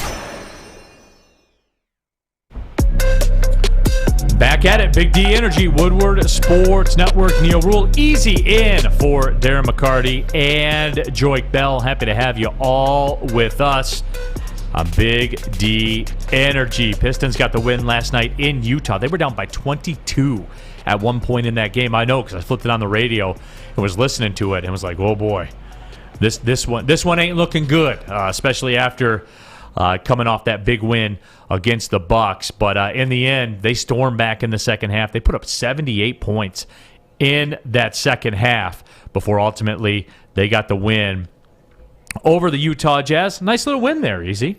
Honestly, yeah, it is. And we'll get to it because I know we have a guest coming on, and I actually kind of want to ask him these questions. But Dwayne Casey absent, and this would be, I want to say, the second or third win this team's had without Dwayne Casey. Don't start that, dude. I'm starting it, man. I'm just saying, it's just not. It's not a necessity. He's not. I don't know. I've had my gripes, my beefs with him in the past. This year. Are we doing this right now? We're not doing the Dwayne Casey thing right now, are we? I hope we're not. I mean, we could do it. I'm open. You know what I'm saying? I'm open to it being a conversation, but much like you, I'm also going to bring up facts. And the facts muddy the water, make it look ugly. It is what it is because they're ultimately still facts at the end of the day. You are a 9-win team. 3 of those wins have come from the backup coach. I mean, it's facts. Oh, okay. Well, hey, we'll have that. We'll have that conversation coming up maybe in a different day. But the Pistons, a winning record here in the new year as well. They've actually won 4 of their last 6 basketball games. And for me, and here's the thing with the Dwayne Casey discussion. People forget, this is a young basketball team, man. Yeah. Very, very young. They're the same team as last year, except they don't have Jeremy Grant right now, and they have Cade Cunningham. Other than that, they're the exact same team. And, nobody's coming in here, and I don't care if they're picked number 1, number 2, number 3, number 4. Nobody's coming in here and turning that around like that. Absolutely. It's not going to happen that way. And I was on the Motor City Hoops podcast right before the season started, and I said, this Pistons team, man, they could be in the same win total roughly that they were last year and still be a better team. Like it could be that way, where they could come out, they could win 25 games and still be a better team. The Red Wings, it looks like they might be coming up to that line where they could encounter a tough stretch, right? Like maybe it's looking like that. They got some injuries mounting up a little bit. We'll see what the deal is with Larkin and Bertuzzi. But still through all that, for this team, and the Pistons in particular, there's little check marks that they're acquiring right now. Yeah. And it circles around Cade Cunningham for me. And Darren McCarty has said that in that chair before. I've said it for a long time with Cade Cunningham as well. The maturity that he shows, his ability to take over he took over that basketball game last night. Let's be real. Oh, yeah. 18 points in the third quarter alone. Took that game over. Yeah. We're seeing his development. We're seeing him hit checkpoints. That's all I really care about this year. What do you got, Sam? Can I love Cade Cunningham anymore? He is literally, I'm so glad the Pistons have him. He is the perfect player for the modern NBA, and he might have played the best game of his professional life last night. Yeah, I think even more than that, too. He's the perfect player for this market. You know what I'm saying? He's not a me guy. He's very, very mature for his age, and a dude can flat out ball. You know what I'm saying? And he's a great leader. He's shown that. And he's shown that when, in the crunch time, that's when he shines the most oftentimes. And that is what this team needs. This is a guy that can be the leader of a franchise going forward, and the Pistons desperately need that. And we've seen it multiple times, too, Bobo being one, where guys hit the Twitter and be like, yo, free me. You know what I'm saying? Free Bobo. And they start that campaign to leave whatever team they are. And, here in Detroit, we're a small market team. The Pistons haven't seen success in a very long time. Like, for him to take on that, I guess, I don't know, he took a head on. I don't see him complaining. I just see him killing it. And he did. So last night, he looked every bit of the number 1 overall pick. And we got the win on top of it, too. It's not just flashy numbers. And Chuck Brewer says, facts, Neil, the East is much better than last year. And that was something, too. When I was on the podcast, you start going through the teams, and we can even recreate that. Are they better than the Bulls? No. No. Are they better than the Brooklyn Nets? No. Are they better than the Heat, the Bucks, the 76ers, the Cavs, are much improved this year. Are they better than the Cavs? Are they better than the Raptors? Are they better than the Hornets? And I'm not bashing Casey for that because, like, ultimately in this league, you need talent. But right there, we're at the playoff line. Yeah. You know what I'm saying? Like, I just went through all those teams, and we're at the playoff line right there. Yeah. You know what I'm saying? I'm not telling you that I have expectations for that or that they should be that. But some of the bonehead things that we've seen, like I'll take, for instance, you remember the Washington game a couple games back? I think it went overtime, and Cade had lit up again, being the guy we drafted to be in the fourth quarter. And here we go, one-score game, overtime against the Washington Wizards, who at that point I think were the number 1 or number 2 seed. But you have Cade Cunningham, the guy who scored basically all your points in the fourth quarter to lead you to overtime, inbounding the basketball. Like that's just, I don't know. It's just weird to me. There's a lot of stuff like that I'm not a fan of, man, with Dwayne Casey. Okay, and I'll get to that, and we can have that discussion certainly a little bit later on. But going back to the point at hand here, are they better than Charlotte? Are they better than Washington? No. Are they better than Boston? Are they better than the Knicks? No. Are they better than the Hawks? No. Who are 17-22, by the way. Mm-hmm. Everybody's darling the Atlanta Hawks. 17-22. Are they better than the Pacers? No. There's only 2 teams left, man, in the East, dude. Like, that's... There's the Magic and the Pistons left. They're better than the Magic. They battle the Pacers pretty well. Speaking of the Magic, you see the comments that Cole Anthony made? No, what'd he have to say? Oh, man, he was dogging Detroit. I don't know if you guys saw that on Twitter. He was like, yeah, I'm just glad I'm not in the city of Detroit. After the loss, of course. 0-2 against Cade Cunningham's Pistons, by the way. Chuck, can we fast forward to the point where he controls the whole game instead of just stretches? That's part of it, guy. Like I can't make that go faster. That's just the way it is. And certainly, too, no Jeremy Grant. I mean, come on, easy. Like, come on, man. Let's ask your boy. Let's do it. Let's welcome in Bryce Simon right now. He heads up the Motor City Hoops podcast, former Division I player for American University. As a matter of fact, played in the NCAA tournament against Villanova as a player. Bryce, appreciate you taking some time, man. How's things going? And I know you took a deep dive into the Bull situation. So, I've made my thoughts about it out there public, where I think it was definitely worth a spin for the Pistons to do this deal. You've looked at the film. Tell us, Bryce, the Bull deal, your thoughts.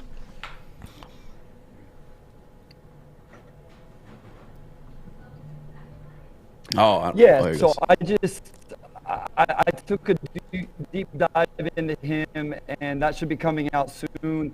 And the first thing I want to...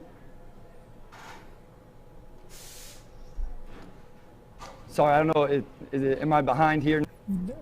Yeah, there's a little bit of a lag. You want to try to clean them up, Sawyer, or what do you want to do, man? We can try and clean them up. I'll try and make him a new call link or something. Okay, yeah. But why don't we do that then? Because I know we're coming up to a break. But we'll do that. We'll have Bryce join us coming up after the next break. So then that way we can get the full segment in with Bryce. So we'll do that because he's got a lot of good takes, and it's really thought out. And so certainly we'll catch up with Bryce Simon of the Motor City Hoops podcast. Trevor Barrett says agreed the Pistons need some veteran leaderships. Oh yeah. And certainly there is that element to it too. A very, very young basketball team. You're going to see these types of things. That's why don't get rattled tonight if they go into Chicago and get cooked, man. Chicago's a very, very good basketball team. I know. I don't think anyone should get rattled. That's why I said earlier, like in the NBA, you need talent to win, and we're still building that talent up. Sure. We just don't got it. B. Taylor, Caleb Williams getting more. Caleb getting more leaving Oklahoma, correct? Yeah, he's come out absolutely. and said publicly. Yeah. I'm going to the highest offer. So, it's for that, it's something where you have him. He's going to get $2 to $3 million. Would you do it? If you're a Michigan fan right now and you could have somebody cut the check, would you take him right now? Yeah. I want him to come to state. As soon as I seen he was in the transfer portal, I was like, oh, let's go. Get him up here. See? There you have it, man. These are the waters you got to swim in. Let me tell you what you want to do if you want a haircut. Because, look, I'm a guy. I'm simple. I like Sunday football, the feel of a TV remote in the palm of my hand. We like things uncomplicated, like Lady Jane's Haircuts for Men. Walk in, sit down. Before you know it, your hair is game ready. You're not going to walk in the door and they're going to say, oh, we're booked till 6 o'clock tonight. I'll come back in 30 minutes. None of that stuff. Walk in, sign in, sit down. Boom, the hair is cut. You are ready to roll. Lady Jane's open 10 to 8, 7 days a week. Walk in anytime. Lady Jane's, it's wicked awesome. Everything that we've hoped for, finally. He's going deep, right side. Oh, that is Edwards out there. He goes up in the air at the goal line. Hey, it's Brandon Edwards here, wanting to welcome the sports marketing agency to Woodward Sports Network, to the family. Glad to have you guys. For the last decade, the sports marketing agency has literally leveraged athletes around issues such as mental health and substance abuse. It's all happening now. Putting on a show here, and that's how you answer. We love our sports. We just wish they'd love us back. Detroit sports for Detroit sports fans. Woodward Sports. Back at it, Big D Energy, Woodward Sports Network. My name is Neil Rule. Easy in for Darren McCarty and Joik Bell. We got Sam, we got Sawyer, busting it in there. He's in the pressure cooker right now. There is no doubt about it. Brett Brown, they need better players, one or two bigs. And that was the thing I think you saw in the draft was with Cade Cunningham. That's where the Evan Mobley came into play, where you see what he's doing with Cleveland, the big that can do a little bit of everything. And for me, that's why with the Pistons, there was no wrong answer except for Jalen Green, apparently. Jalen Green's been a buster. Yeah. Him, I think his, what do you call it, his ceiling is Bradley Beal. And that's not a guy that's going to win you championships. He's going to score you a lot of points, make a lot of sweet, sick highlights, but ultimately, that's not a winning formula there. Yeah, Jalen Green is nothing but a volume scorer. I'm so glad he's not on the Pistons. I can't stand that guy. I couldn't believe that was an argument because my second favorite pick was Evan Mobley in this upcoming draft. If it weren't for Cade Cunningham, I would have wanted Mobley, and that's based off, I guess, the recency of the NBA championships with guys like AD, you got Antetokounmpo. You may hurt your feeling, guys. Listen, but size matters, especially in the NBA game. Well, and that's the thing too. That was a thing for me with Cade Cunningham, and even when we played at Oklahoma State last year and got that was the thing that just jumped out at me when I saw him walk out of the tunnel for the first time. The width of his shoulders, his wingspan. I mean, he was a grown man. Yeah. You know what I'm saying? He was and just the size is incredible. Mike J says, Cade Cunningham's a rookie of the year. Scotty Barnes came back to earth. Franz Wagner's not close. Cade and Evan Mobley, not close to Cade, and Evan Mobley is overrated. So, Evan Mobley's good, guys. Oh, man. I like that kid a lot, man. I really do. Right when I seen him passing the ball, back at USC, I was like, this kid's special. Yeah. He's playmaking from the post. You don't see that often. Mike J says, Jalen Green is not a bust. He's a rookie that hasn't played 50 games. Oh, Mike, I didn't say he was a bust. I said he's a buster. Ask TLC, also known as a buster. And that's what, he could be a good player and still be a buster. And just based on, some of his attitudes and his reactions. And Darren McCarty made his thoughts known on Jalen Green. And that's the thing that I love about Cade, too. I spoke to a little bit earlier, but, it's also in between the head that I love this kid. How you say he looked like a grown man, walking onto the court? Well, he's also a grown man in between the ears. You know what I'm saying? He's a smart, mature guy, and I think part of that may be him being a father, but I just love to have that as our leadership going forward, especially being a small market team. But I want to talk about the Bowl trade. I guess your thoughts on it before we get back in touch with our guy.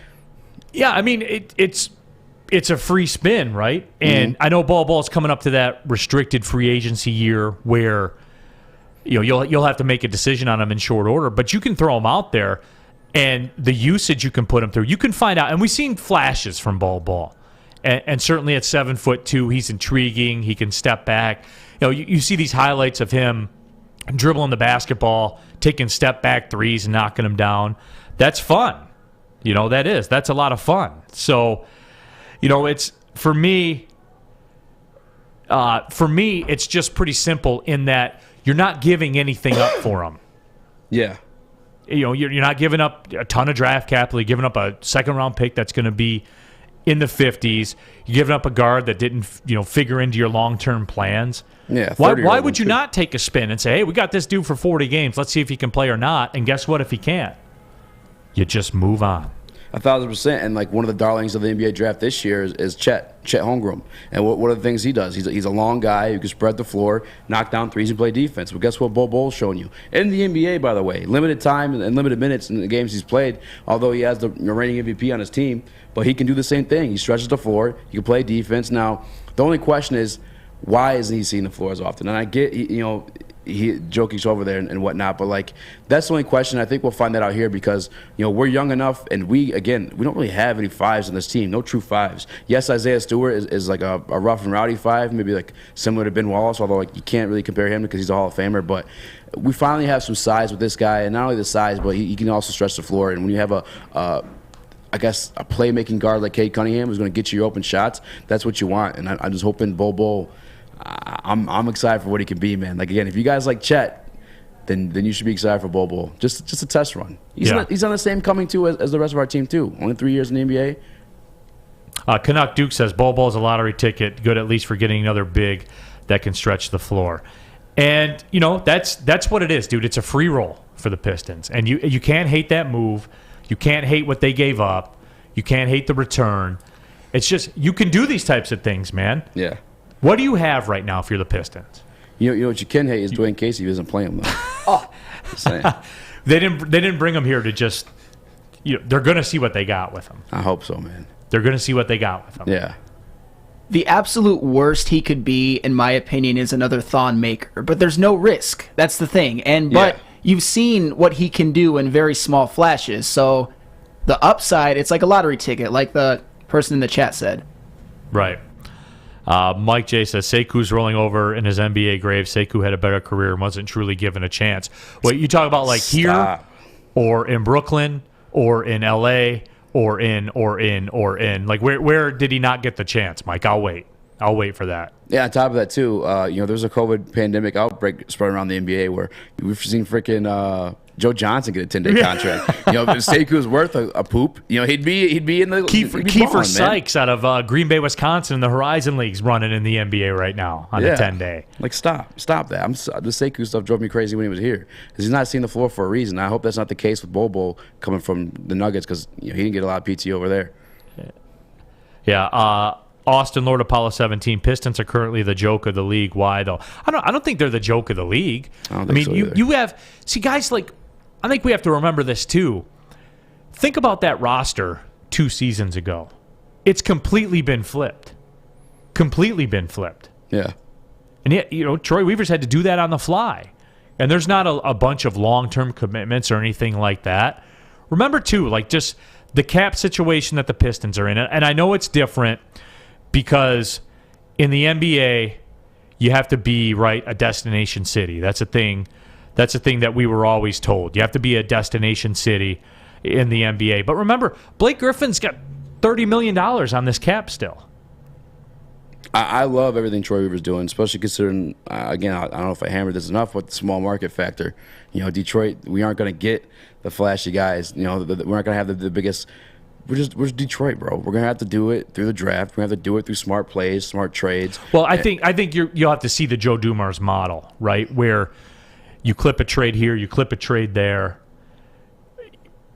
I think because Dumars said, what was the knock on Dumars? Obviously, like the whole draft situation. Still won a championship here as a GM. Had some free agent signings are questionable too, though. Sure, no doubt, but still found a way to win a championship. And as I always say, got a living, breathing person and a draft pick from Mateen Cleaves. Like that's no small feat in and of itself. I know you're a State guy. Yeah. And Mateen Cleaves was a great college player. He's a great guy, yeah. Yeah, great dude. Yeah. Good dude to talk to and stuff like that. But, it didn't work out in the NBA. I think that's fair. I think everybody would agree on that, because like watching his moves after the 2004 championship and that run, making the Eastern Conference Finals, like, do you think he kind of just lucked into it a little bit? Like, no. I think there were other factors in play that you saw the ownership change. You know what I'm saying? Like, start putting 2 and 2 together. Okay. Like there was an ownership change when the owner died. When they knew they were going to sell the team, they probably had to get the books in some kind of certain way. You know what I'm saying here? It wasn't straight basketball. For sure, but that's my other point though. And that's why I get upset about when Joe Dumars at the end when he would come out on the court and people would boo him. Yeah, it sucks because he's a legend. That really bothered me a lot. No, I get you, but like you spoke on the books. Like he threw hella bags at my man Josh Smith to come here. Charlie Villanueva. Like there's like, yes, ownership did change, and ultimately towards the end of it too, when they had Blake Griffin and those guys like fumbling into the playoffs at under 500 or the 8 seed to get destroyed by the Bucks. Like, I hated that, but like, I don't know, man. He still was spending money. You know, he's still given freedom to do what he wanted to do. He just didn't make the right choices ultimately. Right, but there were also factors that went into play with that, with the free agent signings and who was available, when money would be available to spend, how much money was available to spend. I'm saying, though, Easy, like, if you look at it from 30,000 feet with everything that was going on with that organization at the time, you see what I'm saying? Like, he was in a fight with one hand tied behind his back at times, in my opinion. Like, that's where I think it was, because it wasn't about basketball at that time. It was about business. When Davidson died and the team was going to be sold, it becomes about business. Okay. You see what I'm saying? Like, you're saying they just want to sell tickets? No, not even just sell tickets. You need the team in a certain kind of financial shape to make it more attractive to sellers. And then maybe some cap money was available or desired to be spent when other times it might not have been. You know what I'm saying? Like, he was working in different realities at the time. And the bottom line is, Joe Dumars was always a good soldier. Through the time he got drafted and won a couple NBA titles, to the time he was a GM and brought us from teal uniforms to another championship. I think you're pulling a stick on me, man. I think you're romanticizing with the past and everything's done a bit versus like dude won 3 NBA titles for the franchise, man. Yeah. Like, that's not reminiscing, true. Dude. That's factual. But Ben Gordon, Charlie Villanueva, right? Josh Smith, there's factors that went into that. Yes, there's factors that went into that, man. You got to look at the time and the space the franchise was in at the time. But like, where does it translate to him and his performance as a GM? Where did that affect him? Because again, like, he was obviously spending money. You know, like, I don't know. It felt like he lucked into that one a little bit. Just based off his moves afterwards. And I totally get he is a legend. People should not be booing him when he steps on the court. But I think I might have to flip the Neil Rule card on you. I think you're romanticizing a little bit with the past here. No, dude. Versus the numbers and the facts. The facts are he won 3 NBA championships during his career here. Sure. 2 as a player, 1 as a GM. That's the fact. And then he traded Chauncey Billups, the leader of the team. That was over, though, at the time. Went through like 6 coaches in like freaking it was over 5 at years. that time. It was over at that time. And they were one defensive stop away from being back-to-back champions again. Like, that's what it was, Easy. And it hurt my heart to see the guy booed because he was a good soldier the whole time. You never heard him complain. You never heard him talk about, well, I have to deal with this or I have to deal with that. You never heard that, man. Guy was a class dude, too. He was a class dude. So, yeah, that hurts me, the way that all went down. Because here's the difference, man. He won. Hard stop. You know how I know? Banners are hanging in Little Caesars Arena when you go there. Yeah. And I know that was a while ago and stuff like that. But if you're a GM and you win a championship during your tenure as a GM, you're a successful GM. Especially, to quote Rick Ross, some people bought it renovated. He built it ground up. How would you compare him to Ken Holland? Someone in the chat told you to keep that same energy, the way you speak on Ken Holland versus Joe D. Because I think Ken Holland, through the 2 different, when he had the blank checkbook and was allowed to operate, he performed. And you can't. I don't disparage people for that. Like, you still have to figure it out. You still have to make it work. And I would say that scouting department, the European scouts, really set that team up for success because they were over in Europe before anybody else was. Joe Dumars took over as GM. They had teal uniforms, Easy. They're swaggy as hell too. They look nice. Nobody was saying those were swaggy as hell at the time. Just trust me on that, big bro. I believe it, yeah. Yeah, trust me on that, big bro. They weren't. And he took them from teal uniforms to an NBA championship. Just picking off trade after trade after trade. Chauncey, Rip, Rasheed, etc. Ben Wallace, etc. Yeah. When Grant Hill tapped out, because Grant Hill left. And everyone, you see, there's one thing. You want to talk about people that romanticize, all of you people out there that romanticize Grant Hill. I see you rock the 33 jersey and stuff like that. He left you, bro. He left. He said, I'm done here. I'm leaving. So I'm going to get milk. I'll be right back. Yeah. They were like, man, when's Grant coming back? He's been gone a long time. See, if you want to, you romanticize him. People romanticize great. But you wear the jersey. Well, yeah, it's the swaggiest teal jersey to wear at the time. Oh, cool. You know what? He left. And Joe D put out. And what did he do? Flipped him into Ben Wallace. Joe D put out a lineup that consisted of Greg Monroe, Andre Drummond, and Josh Smith. Right, but when Grant Hill left, he flipped Grant Hill into Ben Wallace and won an NBA championship. Yes. And Sheed fell in his lap too with all the Sheed fell in his lap. The He made that trade. Jailblazers, yeah. He made the trade. Joe Dumars made the trade. I'm just saying we're keeping it, by Neil's rules, and we're looking at the facts. No, because once you win a championship, I'm out. Yeah, like do what you want after you deliver. That's fair. He delivered 3 times. Well, twice as a player, yes. But we're talking about as a GM. To quote Tupac, how do you want it, man? He did it every single way you want. We're talking as a GM, though. No, we're not talking about as a player. He built it ground up as a GM in the NBA, not in the NFL where it's built for you. Not in the NFL where it's built for you, man. You think the NFL's built for you? Built for you to turn around? Yeah, you automatically get the highest draft pick. Yeah, you know what I'm saying? Okay, and the free agency in the NFL isn't like it is in the NBA. Well, like the chat said, with Ken Holland and Joe Dumars, you got to keep that same energy. Where do you get your energy from, Neil Rule? What energy drink do you use for that? Well, for me, it's a little Cintron.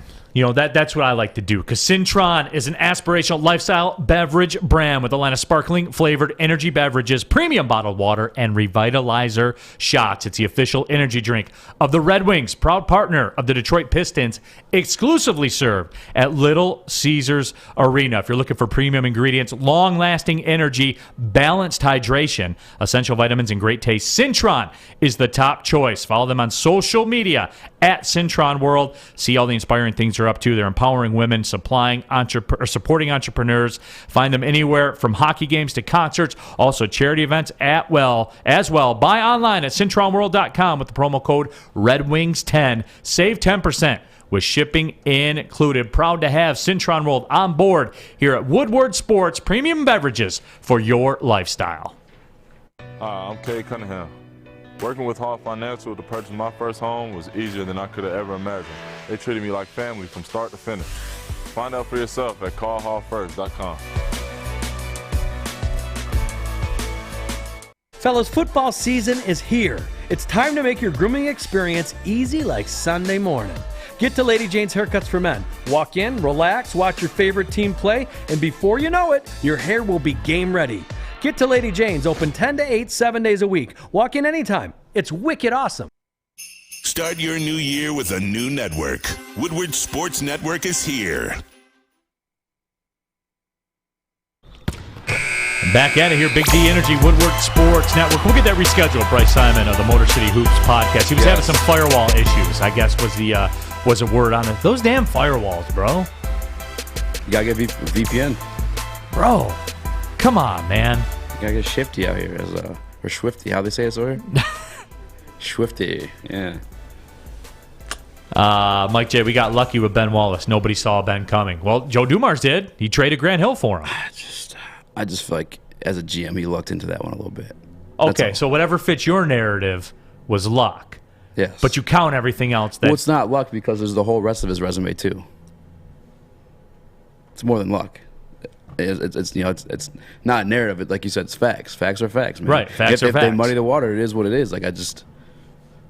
When you win a championship, you win a championship. Ben at WMC, put some respect on Joe D's name, youngster. That's Ben. You tell him. I do respect Joe D. He did bring 3 championships here, yes. But if we're talking facts, as a GM, yes, he won the championship, the one championship, yes. But other than that, it just wasn't the prettiest. Things weren't as executed. Yeah, I did want to get to this story too. Actually, got this tweet from. Darren McCarty did send it to me. We got it a little while ago. Nicholas Lindstrom hired as the Red Wings Vice President of Hockey Operations. Wow. So Stevie Y is getting the band back together, and I know this is kind of some breaking news here, but I guess it kind of fits into some Red Wings discussion as they will be in San Jose tonight. No Tyler Bertuzzi, no Dylan Larkin due to injury. So this is something where, for the Red Wings, this is... this could be a rough stretch. Let's be real about it. This could be a rough stretch that they hit. But already for me, I feel like the Red Wings this year, even now at this point, as we come through January, they, to me, are playing with a little bit of house money. I honestly do believe that. That some people were saying, could they flirt with the playoffs? Could they do that? And I said no. Darren McCarty said no, that ultimately they wouldn't end up in the playoffs. But they've held on, I think, longer than a lot of people thought that they would. And I'll get the latest update right now. I think they're 4 points behind the Bruins, but the problem is the Bruins have 4 games in hand, and that's a story too. They're 3 points ahead of Columbus. Columbus has 3 games at hand too. So it's that situation right now for the Red Wings. That's why I go back to that Boston game. I was hyped for that Boston game. And they got cooked on that Sunday afternoon game they played where the Bruins came in and they put it on them. But it doesn't change what my long view of the Red Wings are. It doesn't change where I think they are. It doesn't change where they are financially with $38 million in cap space next year. Oh, by the way, with Lucas Raymond for 3 years at $800,000 per, $900,000 per, whatever it is. Mo Seider for the next 3 years at $800,000 per, $900,000 per, whatever it is. You just take those 2 players easy. And I know it's a broken record because I know it's my point, because this is why I have blind faith in Yzerman and bring a Nick Lindstrom in as well. That's a big-time move. He's making power moves, man. 100%. I mean, cap space, you got to play the game. Red Wings are a prestigious franchise. You bring in another name like Nick Lindstrom in the front office. Like, guys are going to want to come here. I'll never forget the opening night. Either opening night or captain's night. Could have been the same, but just the atmosphere in LCA that night, man. It was great. It was great hockey. Obviously, we don't have Bertuzzi going tonight, but I like what they're doing here. I like what they're doing here a lot. I wouldn't be surprised they might nab DMacc from us. Make him a boxing coach or something, man. Hey, they are putting the band back together, man. There's no doubt. You son of a B, I'm in. He's gone. You got to get Sergey up in here next. Yeah. Man. First, let's get that number 91 up in the rafters. Let's take care of that business first. Yeah. And get that going up there. Nick Lidstrom will be involved in all aspects of hockey operations for the Red Wings in his new role. So, certainly you can't question his resume with what he's done on the ice. But, he's here right now, and he's going to be the number 2 guy, Vice President of Hockey Operations to Steve Yzerman. Is this his first front office position? I believe so. Okay. Hey, trust the Yzer plan. If Stevie trusts him, we got to. And plus, he's freaking Nick Lindstrom. TUSC, Yzerman's a hockey genius, man. This guy knows how to build a team. And you know what? TUSC, I still don't think people recognize how good he is at this. For real.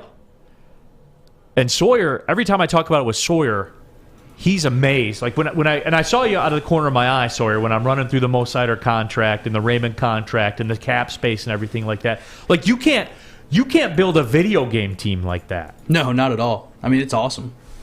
For real. I mean, do people recognize that, Sawyer? Do people understand how good he is at this? Yeah, I don't know. I mean, I didn't really recognize him until you told me today before the show, and you gave me like how much they're paying Raymond and Seider for the next 3 years. And I was just like, holy cow, we have, like, I don't know if you can call him it yet, but like almost generational talent for 3 years at as cheap as we can get them. Like, that's amazing. And it's just going to keep getting better and better and better as Yzerman just keeps rolling out his plan, bringing in his people. Like, I'm excited. DMacc is a fight coach for sure. Let's go. Is that what the people want? Yeah, that's what I want. And too, like, he has the utmost confidence in himself that he left the Tampa Bay, franchise to come here, to start all over here. And that's how I have confidence in him there too, because, like, dude, you had it all in Tampa. You didn't have to come here, But he's just so confident in his ability and what he's able to do. Like you said, he's a genius. He's a savant at this stuff. And look at, we're in the hunt, man. The Red Wings are in the hunt. As ugly as it was that Bruins game you're talking about, and as ugly as they've been on the road, we're there, man. 36 points, it looks like. Who was the goalie of that Bruins game, though? Can I ask you that? Do you remember? I forget off the top of my head. I'm not a fan of Bryce. I just feel like we take a lot of L's when he's in there. Chuck says Tampa Bay alone shows you how good he is. Right, but even then, I still don't think, because it was Tampa, I think if it would have been anywhere else in the NHL, you probably would have heard more discussion about him and more discussion about what he's done. And, for me, again, you can't walk into an organization on paper. Like, people write their thoughts on paper, stuff like that, or write your goals on paper. You can't take a blank sheet of paper and set up an organization better than he has, this quickly especially, too. Yeah. And there was cleaning he had to do, And you guys know the Franz Nielsen contracts and all those embarrassing contracts that Holland signed, because it was in the cap area. In the cap era, he wasn't it, man. Ken Holland just wasn't it. And you know, going back to it, for me, the day the music died was when they signed Johan Franzen over Marian Hossa. That was it. That was the beginning of the end. And then we saw it just kind of deteriorate as things went on. Didn't Yasmin work with Holland before moving into GM? For a little bit, yeah. So Holland kind of groomed him a little bit in that way. I mean, obviously the cap era part, you said Holland didn't get right, but Stevie's doing it with the draft. He ain't blowing money like Holland was. I mean, not yet. Well, and it's funny too, right? Because I think the Mo Sider draft was that was the one where the Wings did the Wings. Which draft was it? The one where the Wings got messed over on getting the top pick. It was 2 in a row, wasn't it? 2019 and 2020. Yeah, and everybody was kind of up in arms. The Lafreniere draft, I think, was it. Everybody wanted Lafreniere, and the Wings didn't get him. And I think they got Mo Sider or Lucas Raymond on that one. Everyone will have it up here in a second. I just couldn't remember the names exactly as far as a year goes. C. Gerald, he's making Lidstrom the right-hand man so we can train him directly. TUSC, the great thing about Yzerman is he doesn't build for a one-and-done. He builds for sustainability and culture, and that will build upon itself. And that's it. They got $36.5 million in cap space next year. What do you want them to do with it? Because you said it 3 times now. What do you want them to spend it on? Whatever Steve Yzerman thinks that they need, or if he needs to spend it. Oh. I don't know. Because you have to think Larkin's a free agent after next year, and that's his life-setting deal. And that will show me a lot, too, because I know how we'll get around here with Larkin. Mm-hmm. We'll be sign at all cost. Hometown boy. Yeah. Whatever he wants, give it to him. And I don't know that Yzerman will be like that. Did he have any big-name signings like that in Tampa? Steven Stamkos comes to the top of mind, because remember the Red Wings were saying, hey, is Holland going to sign Steven Stamkos? And luckily they didn't, or else the situation would have been even worse. So I wonder about that. I wonder what kind of a hard line will he take. So it's exciting, man. It's exciting the way that this is set up for him. It's exciting the way that he's got it set and ready to go. And Klomsaw says not just because he's our hometown hero, but he's built a team to earn dynasty status. And that's, yes, he'll have the opportunity. Now, it's a whole nother thing to do it. It's one thing to get yourself in the position to do it. It's another thing to actually do it. But he did it. He did it with Tampa, so we'll see how it shakes out here. And, yeah, the biggest thing for me is the cap space. He'll be responsible with it. I think he's proven over time he's not going to sign a dumb deal just to sign a dumb deal. There will be no Franz Nielsen types contracts, I will say that, where he's making $7 million a year, $6 million a year when he's 36. Yeah. We're not going to see any of that. I guarantee you that. So that right away, it makes me feel good about it. Yeah, I guess it was kind of like an unfair question to ask you who you think he'll sign with the $36 million, because he's already made moves already that we were like, wait, what? Why would he do that? But it's ultimately worked out. And you spoke on building a dynasty, and that's something you truly do through the draft. And he's just been hit after hit like Drake. He's killing it, man. Yeah. C.J. Schneider, Larkin won't get overpaid. Yzerman won't allow it. Bingo. And that's where it's important too. I know you like that saying, keep that same energy. Mm-hmm. Keep that same energy when he hardlines on Dylan Larkin, everybody. Yeah. Do you think Larkin would take a discount, though? Because this is like the Red Wings. This is the hometown team. Would you? you? See the changes. Yeah, honestly, I think this is something special. Honestly, I like if you're already making good money like that and you're going to get paid well, I don't see why not. I mean, this is the Red Wings. Yeah, he's going to be 27, though, at the time of being a free agent. And, obviously he's made a lot of money, certainly in his career. What's he made? $28 million in his career. But you're talking about life-altering, not your life, but your kid's life, your kid's life, generational altering contract. Do you think he'll get that on the market? Is he? Well, the difference is, right, it only takes one. You know what I'm saying? And there's not a lot of Steve Yzermans out there in the GM world. Yeah. So it only takes one, and Larkin will have to make that decision. I just feel like what's going on now is so storybook-esque.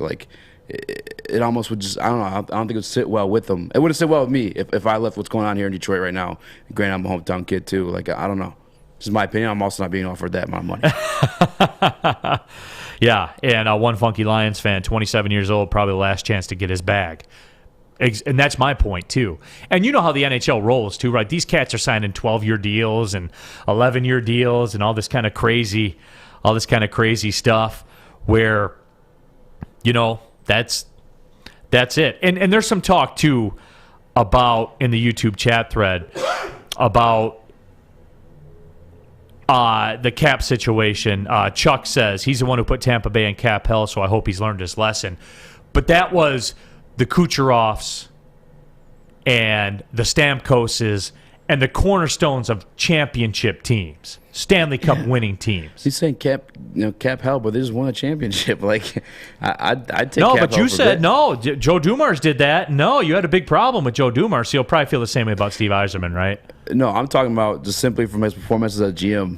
Like afterward, I kind of lucked into that. When the chemistry that team had, you don't see that very often in the NBA. You can't name me another team like it off the top of your head, I guarantee. Everybody else is superstars. That was the best five alive. Come on now. When we come back, we'll talk a little bit about the Detroit Lions. Dan Campbell addressed the media for the final time, get his thoughts on the offensive coordinator position. So certainly that's something as well. Aaron Glenn interviewing with Denver too. Aaron Glenn interviewing with Denver as well. So there's a lot going on. Update on our YouTube chat poll. It's coming down the stretch for that. Lots of votes in that thing.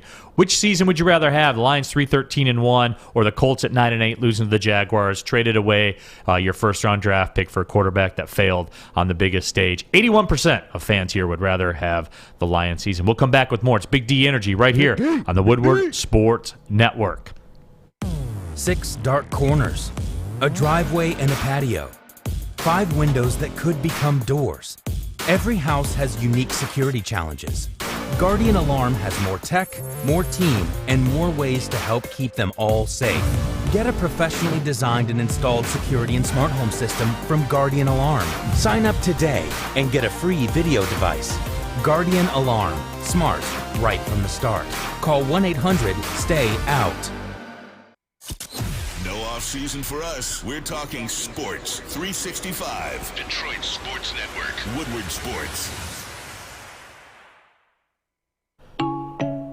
Coming down the stretch here, Big D Energy, Woodward Sports Network. Neil Rule, easy in for DMacc and Joik Bell. Sam is in the sound booth. We got Sawyer in the production booth as well. Happy to have you guys along with us today. And lots going on, man, between the Red Wings news, Nick Lidstrom hired as the assistant general manager. And that's big-time news. And look, between him... Between that,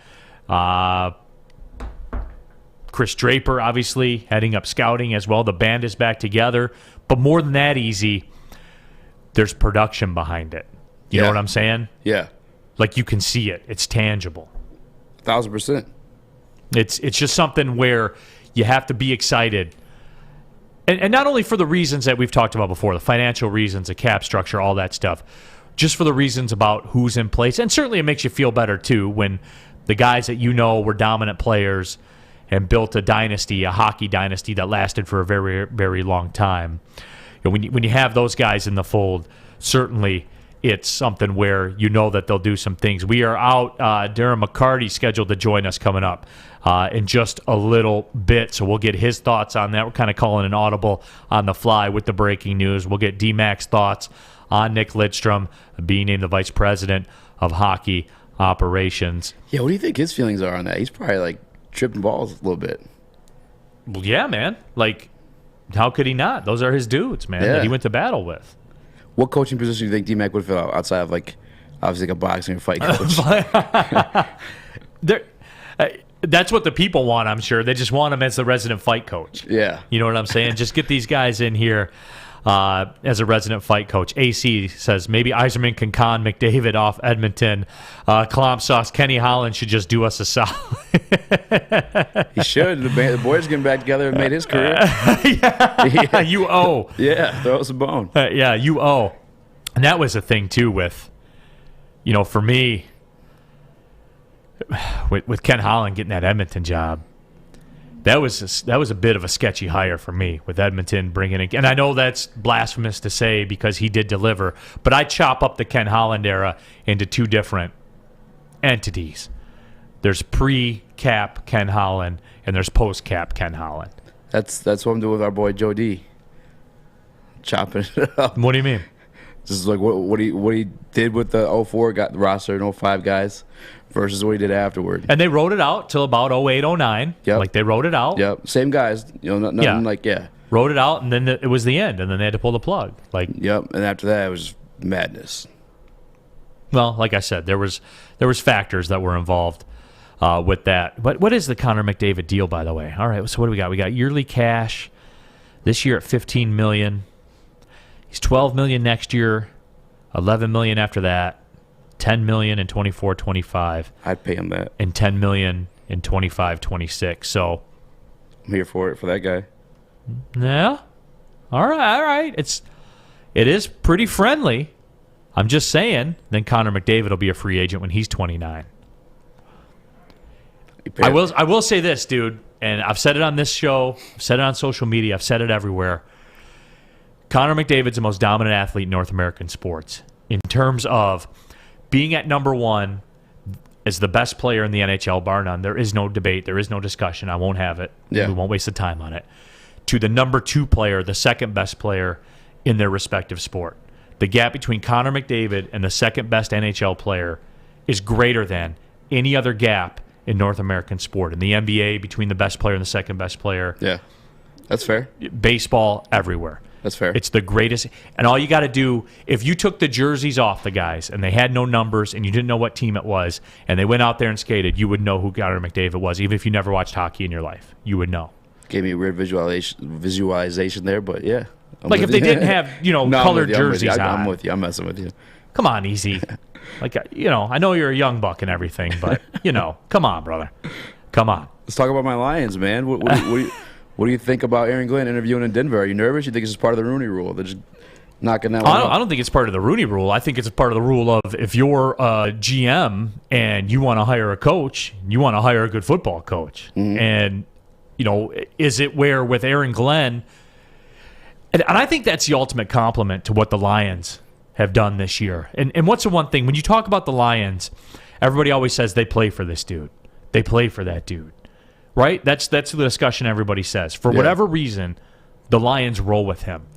And for me with Aaron Glenn, if you're a general manager and you want to coach, do you want to maybe roll the dice on Aaron Glenn maybe 2 years before he's quote-unquote ready or whatever? I mean, if you're looking at it for like a piece of fruit or whatever, is it ripe enough yet? Yeah. Do you want to get it before it's ripe, maybe get it at a little bit of a discount? Do you see something in him that makes you think that he's head coach material?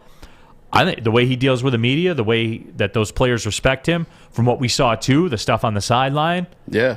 I mean, you tell me, man. I mean, I think he would be a viable candidate. It's aggressive if you're the Denver Broncos, because I've heard people talk around town that say the Denver Broncos are Super Bowl ready. Yeah. But they just need a quarterback. Yeah. So that if you're going to bring in a dude like Aaron Glenn that's limited experience, but the early returns are good. Yeah. It's aggressive.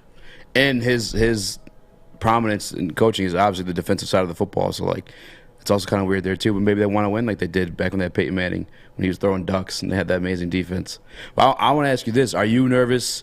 Do you lose any faith in Dan Campbell if he goes without Aaron Glenn? Say Aaron Glenn leaves, is your faith still holding Dan Campbell and his ability? So you guys, I get this a lot, man, and people ask me about that. Dan Campbell this and Dan Campbell. Dan Campbell's not. Brad Holmes is the most valuable person in this organization because he holds the keys. He's the dude making the draft picks. The Dan Campbell thing that's a worry 2 years down the road for me. We still got to coach him up. Sure, you do, and like these guys you bring in and stuff like that. But I think we all agree, right? The players will play for him, right? That's what we keep hearing. Yeah. That's what everybody says. So if the players will play for him, then I'm all right with that for rookies. Then it gets to a point where, is he Freddie Kitchens in Cleveland, where obviously he's a clown show. You know what I'm saying? And then you yank Freddie Kitchens, you get a real coach in there, and then you win a playoff game on the road instantly. Yeah, the thing with me too, and I think Dan Campbell, he'll admit this outright, is he allows his staff to coach and do their jobs. Like, the only reason it didn't happen with the offensive side of the football was with Anthony Lynn, and things is not going right there. But, like, he'll give Aaron Glenn free freedom, to call the defensive plays and whatnot. I actually would be nervous because I do think, like, when you talk to these players, and I don't talk to them, apologize, but in their post conferences and stuff like that, they name a lot of these secondary coaches. Like, Ben Johnson's named a lot in the offensive side of football when they're interviewing press conferences. Aaron Glenn, Aubrey Pleasant, like, those type of names do come up. I'm just scared that if they lose them, because I know damn well that's a part of the success. We saw it with Dan Campbell taking over the play calling and Ben Johnson, adding a little different, like, funk or whatever you want to say, another layer of the offense, little wrinkles here and there. Like, it was awful beforehand, but hey, he leaned on the coaching staff he has available and they made something happen for him. I'm just nervous. Aaron Glenn's one of those types of guys that, if we lose him, hopefully we just keep Aubrey Pleasant, I guess. I don't know. Yeah, so we'll see how it shakes out. And Eric Bieniemy is the name, and people are talking about on the YouTube chat thread right now. Eric Bieniemy is the name where it's time. It's got to be time for Eric Bieniemy to get a job somewhere, man. I keep watching this Chiefs offense and, the brilliance of the plays and stuff like that. And how much of that is Andy Reid, I don't know. But you would think at some point Bieniemy will get a job. But we'll see how it works out. Hopefully Aaron Glenn is here at least for one more year. Francis, real quick, love Dumars as a player, pretty terrible as a GM. CJ says Dumars was not terrible as a GM. People need to stop focusing on 2008 and on, and that's what I agree with you. Teal uniforms to a championship, everybody. We'll be right back. Final segment of the show. Big D Energy, Woodward Sports Network. Okay, you thirsty little spin goblins. I want you to pedal into the next dimension. Spin it!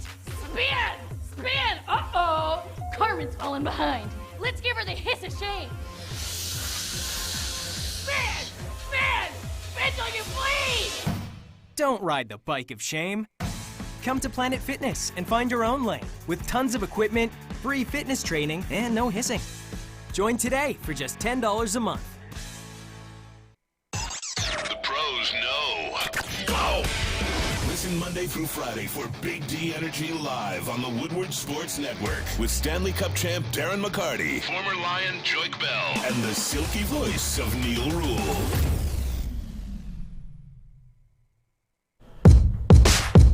Final segment of the show, Big D Energy, Neil Rule. Easy in for DMacc and Joik Bell. YouTube chat thread. Don't knock the teal jerseys, Rule.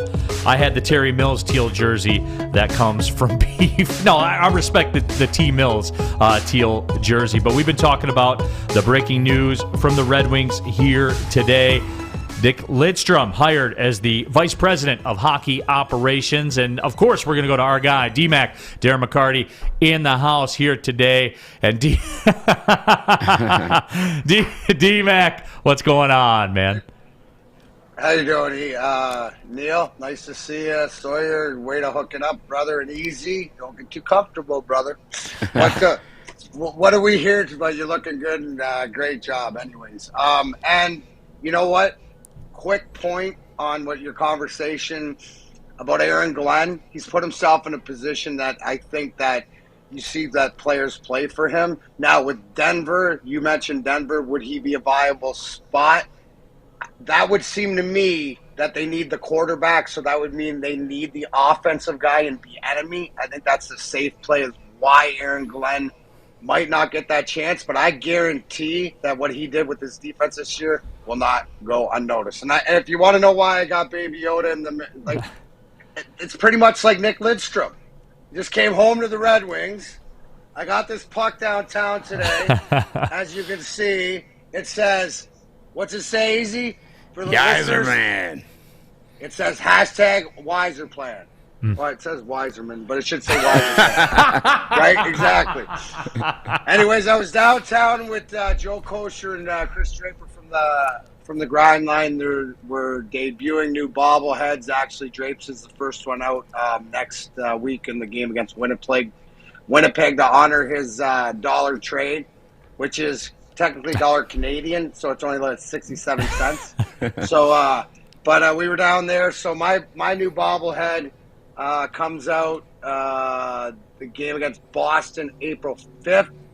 But the great thing about it, dude, they got my nose right. It's friggin' broken. It's got it's That's pretty awesome. good. Although I'll tell you this, Stevie's not going to be pretty happy because if you look at it sort of from the side, you can see how Steve Yzerman and I, it must be the wisdom in the head, because the side profiles sort of look like me. But I'm happy with it, Neil. And back to the original thing about Nick Lidstrom is, what can you say? Executive vice president. I mean, hashtag putting the band back together, but the right band. And it's pretty much they just built a castle over in Europe. So this benefited Thomas Holmstrom again the most, because he got a extended chauffeur's contract. So anybody's worried about Homer, he's all good. He'll be driving Nick wherever he needs to go. So again, great organizations make big moves, and hashtag wiser plan, and I know exactly what it means down the road is putting guys with the pedigree that can make the decisions. You were talking about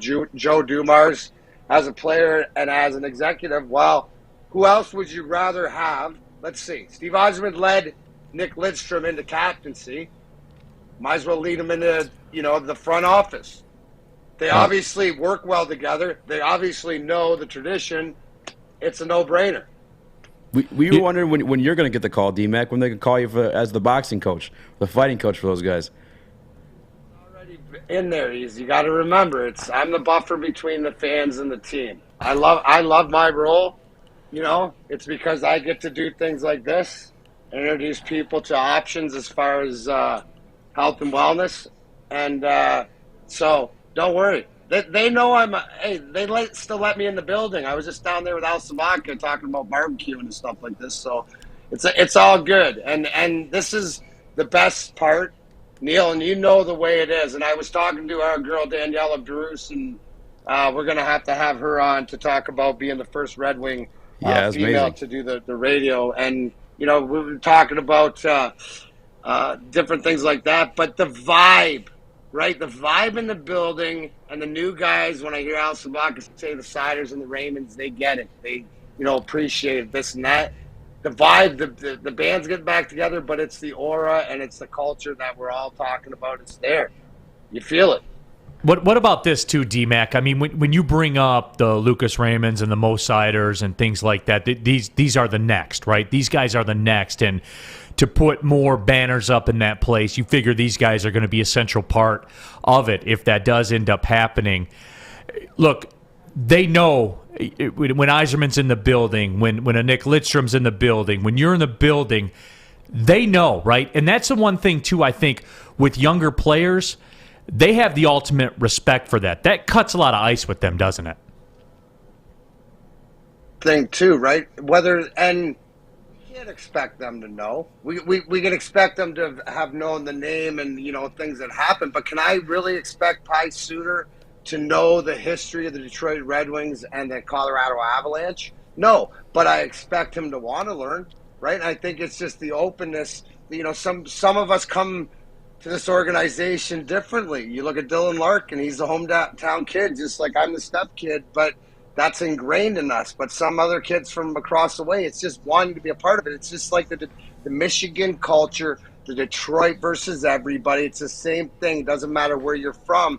If you go to work and you buy in and you're a part of it, as we see these young kids, then it's all about learning. Just like the way, Neil, the way that I was taught, the way that, even though you're a kid from here, that parents worked on the line and stuff like this, you learn what it meant to be, work hard. And even, we're still trying to teach guys like Easy, but they're coming along slowly but surely. But that's all it is. And I think that's what culture is, whether we're talking Lions, Pistons, Wolverines, Tigers, stuff like that. It's how it's done. And, it's the Wings continue to do it. Slow and steady wins the race. Yeah, absolutely. Well, DMacc, amen. I appreciate you sliding on here really quick with us. I know that we'll be back in touch. You got a lot of business stuff going on during this week. So hey, we'll be back in touch again soon. We'll line that up, too. We'll get Daniela Bruce on and everything. Easy. How's that chair?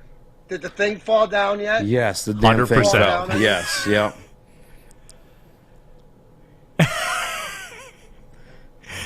I made promises. Please, buddy, when I come back in, because I don't want to toss it out the window. Thank you, guys. Big D Energy. Love y'all. Thanks for tuning in. All right, our guy, DMacc, Darren McCarty. Appreciate him sliding in. Easy, we made it, man. We got through it. It was all right. We only fought once or twice. They're supposed to do that. That's what the people want. No, I don't think they want that. I think they just want reasonable takes. And you were reasonable for the most part until you started giving me Joe D slander. Hey, you're just romanticizing with the past, man. You're just romanticized with championships. No, you say man. that right. I'm romanticized with championships. Hey, you know, say it right. It's what it is. Say it right. You're romanticized with championships, yes. Yeah, I'm crazy like that, I guess. Are those championships in the past? Well, aren't they all for everybody? Aren't they for everybody, man? That's the question. Hey, we'll do it again tomorrow, I'm told, right?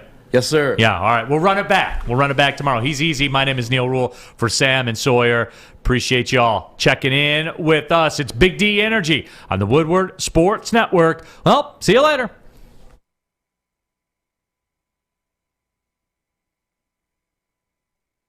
Gang, gang.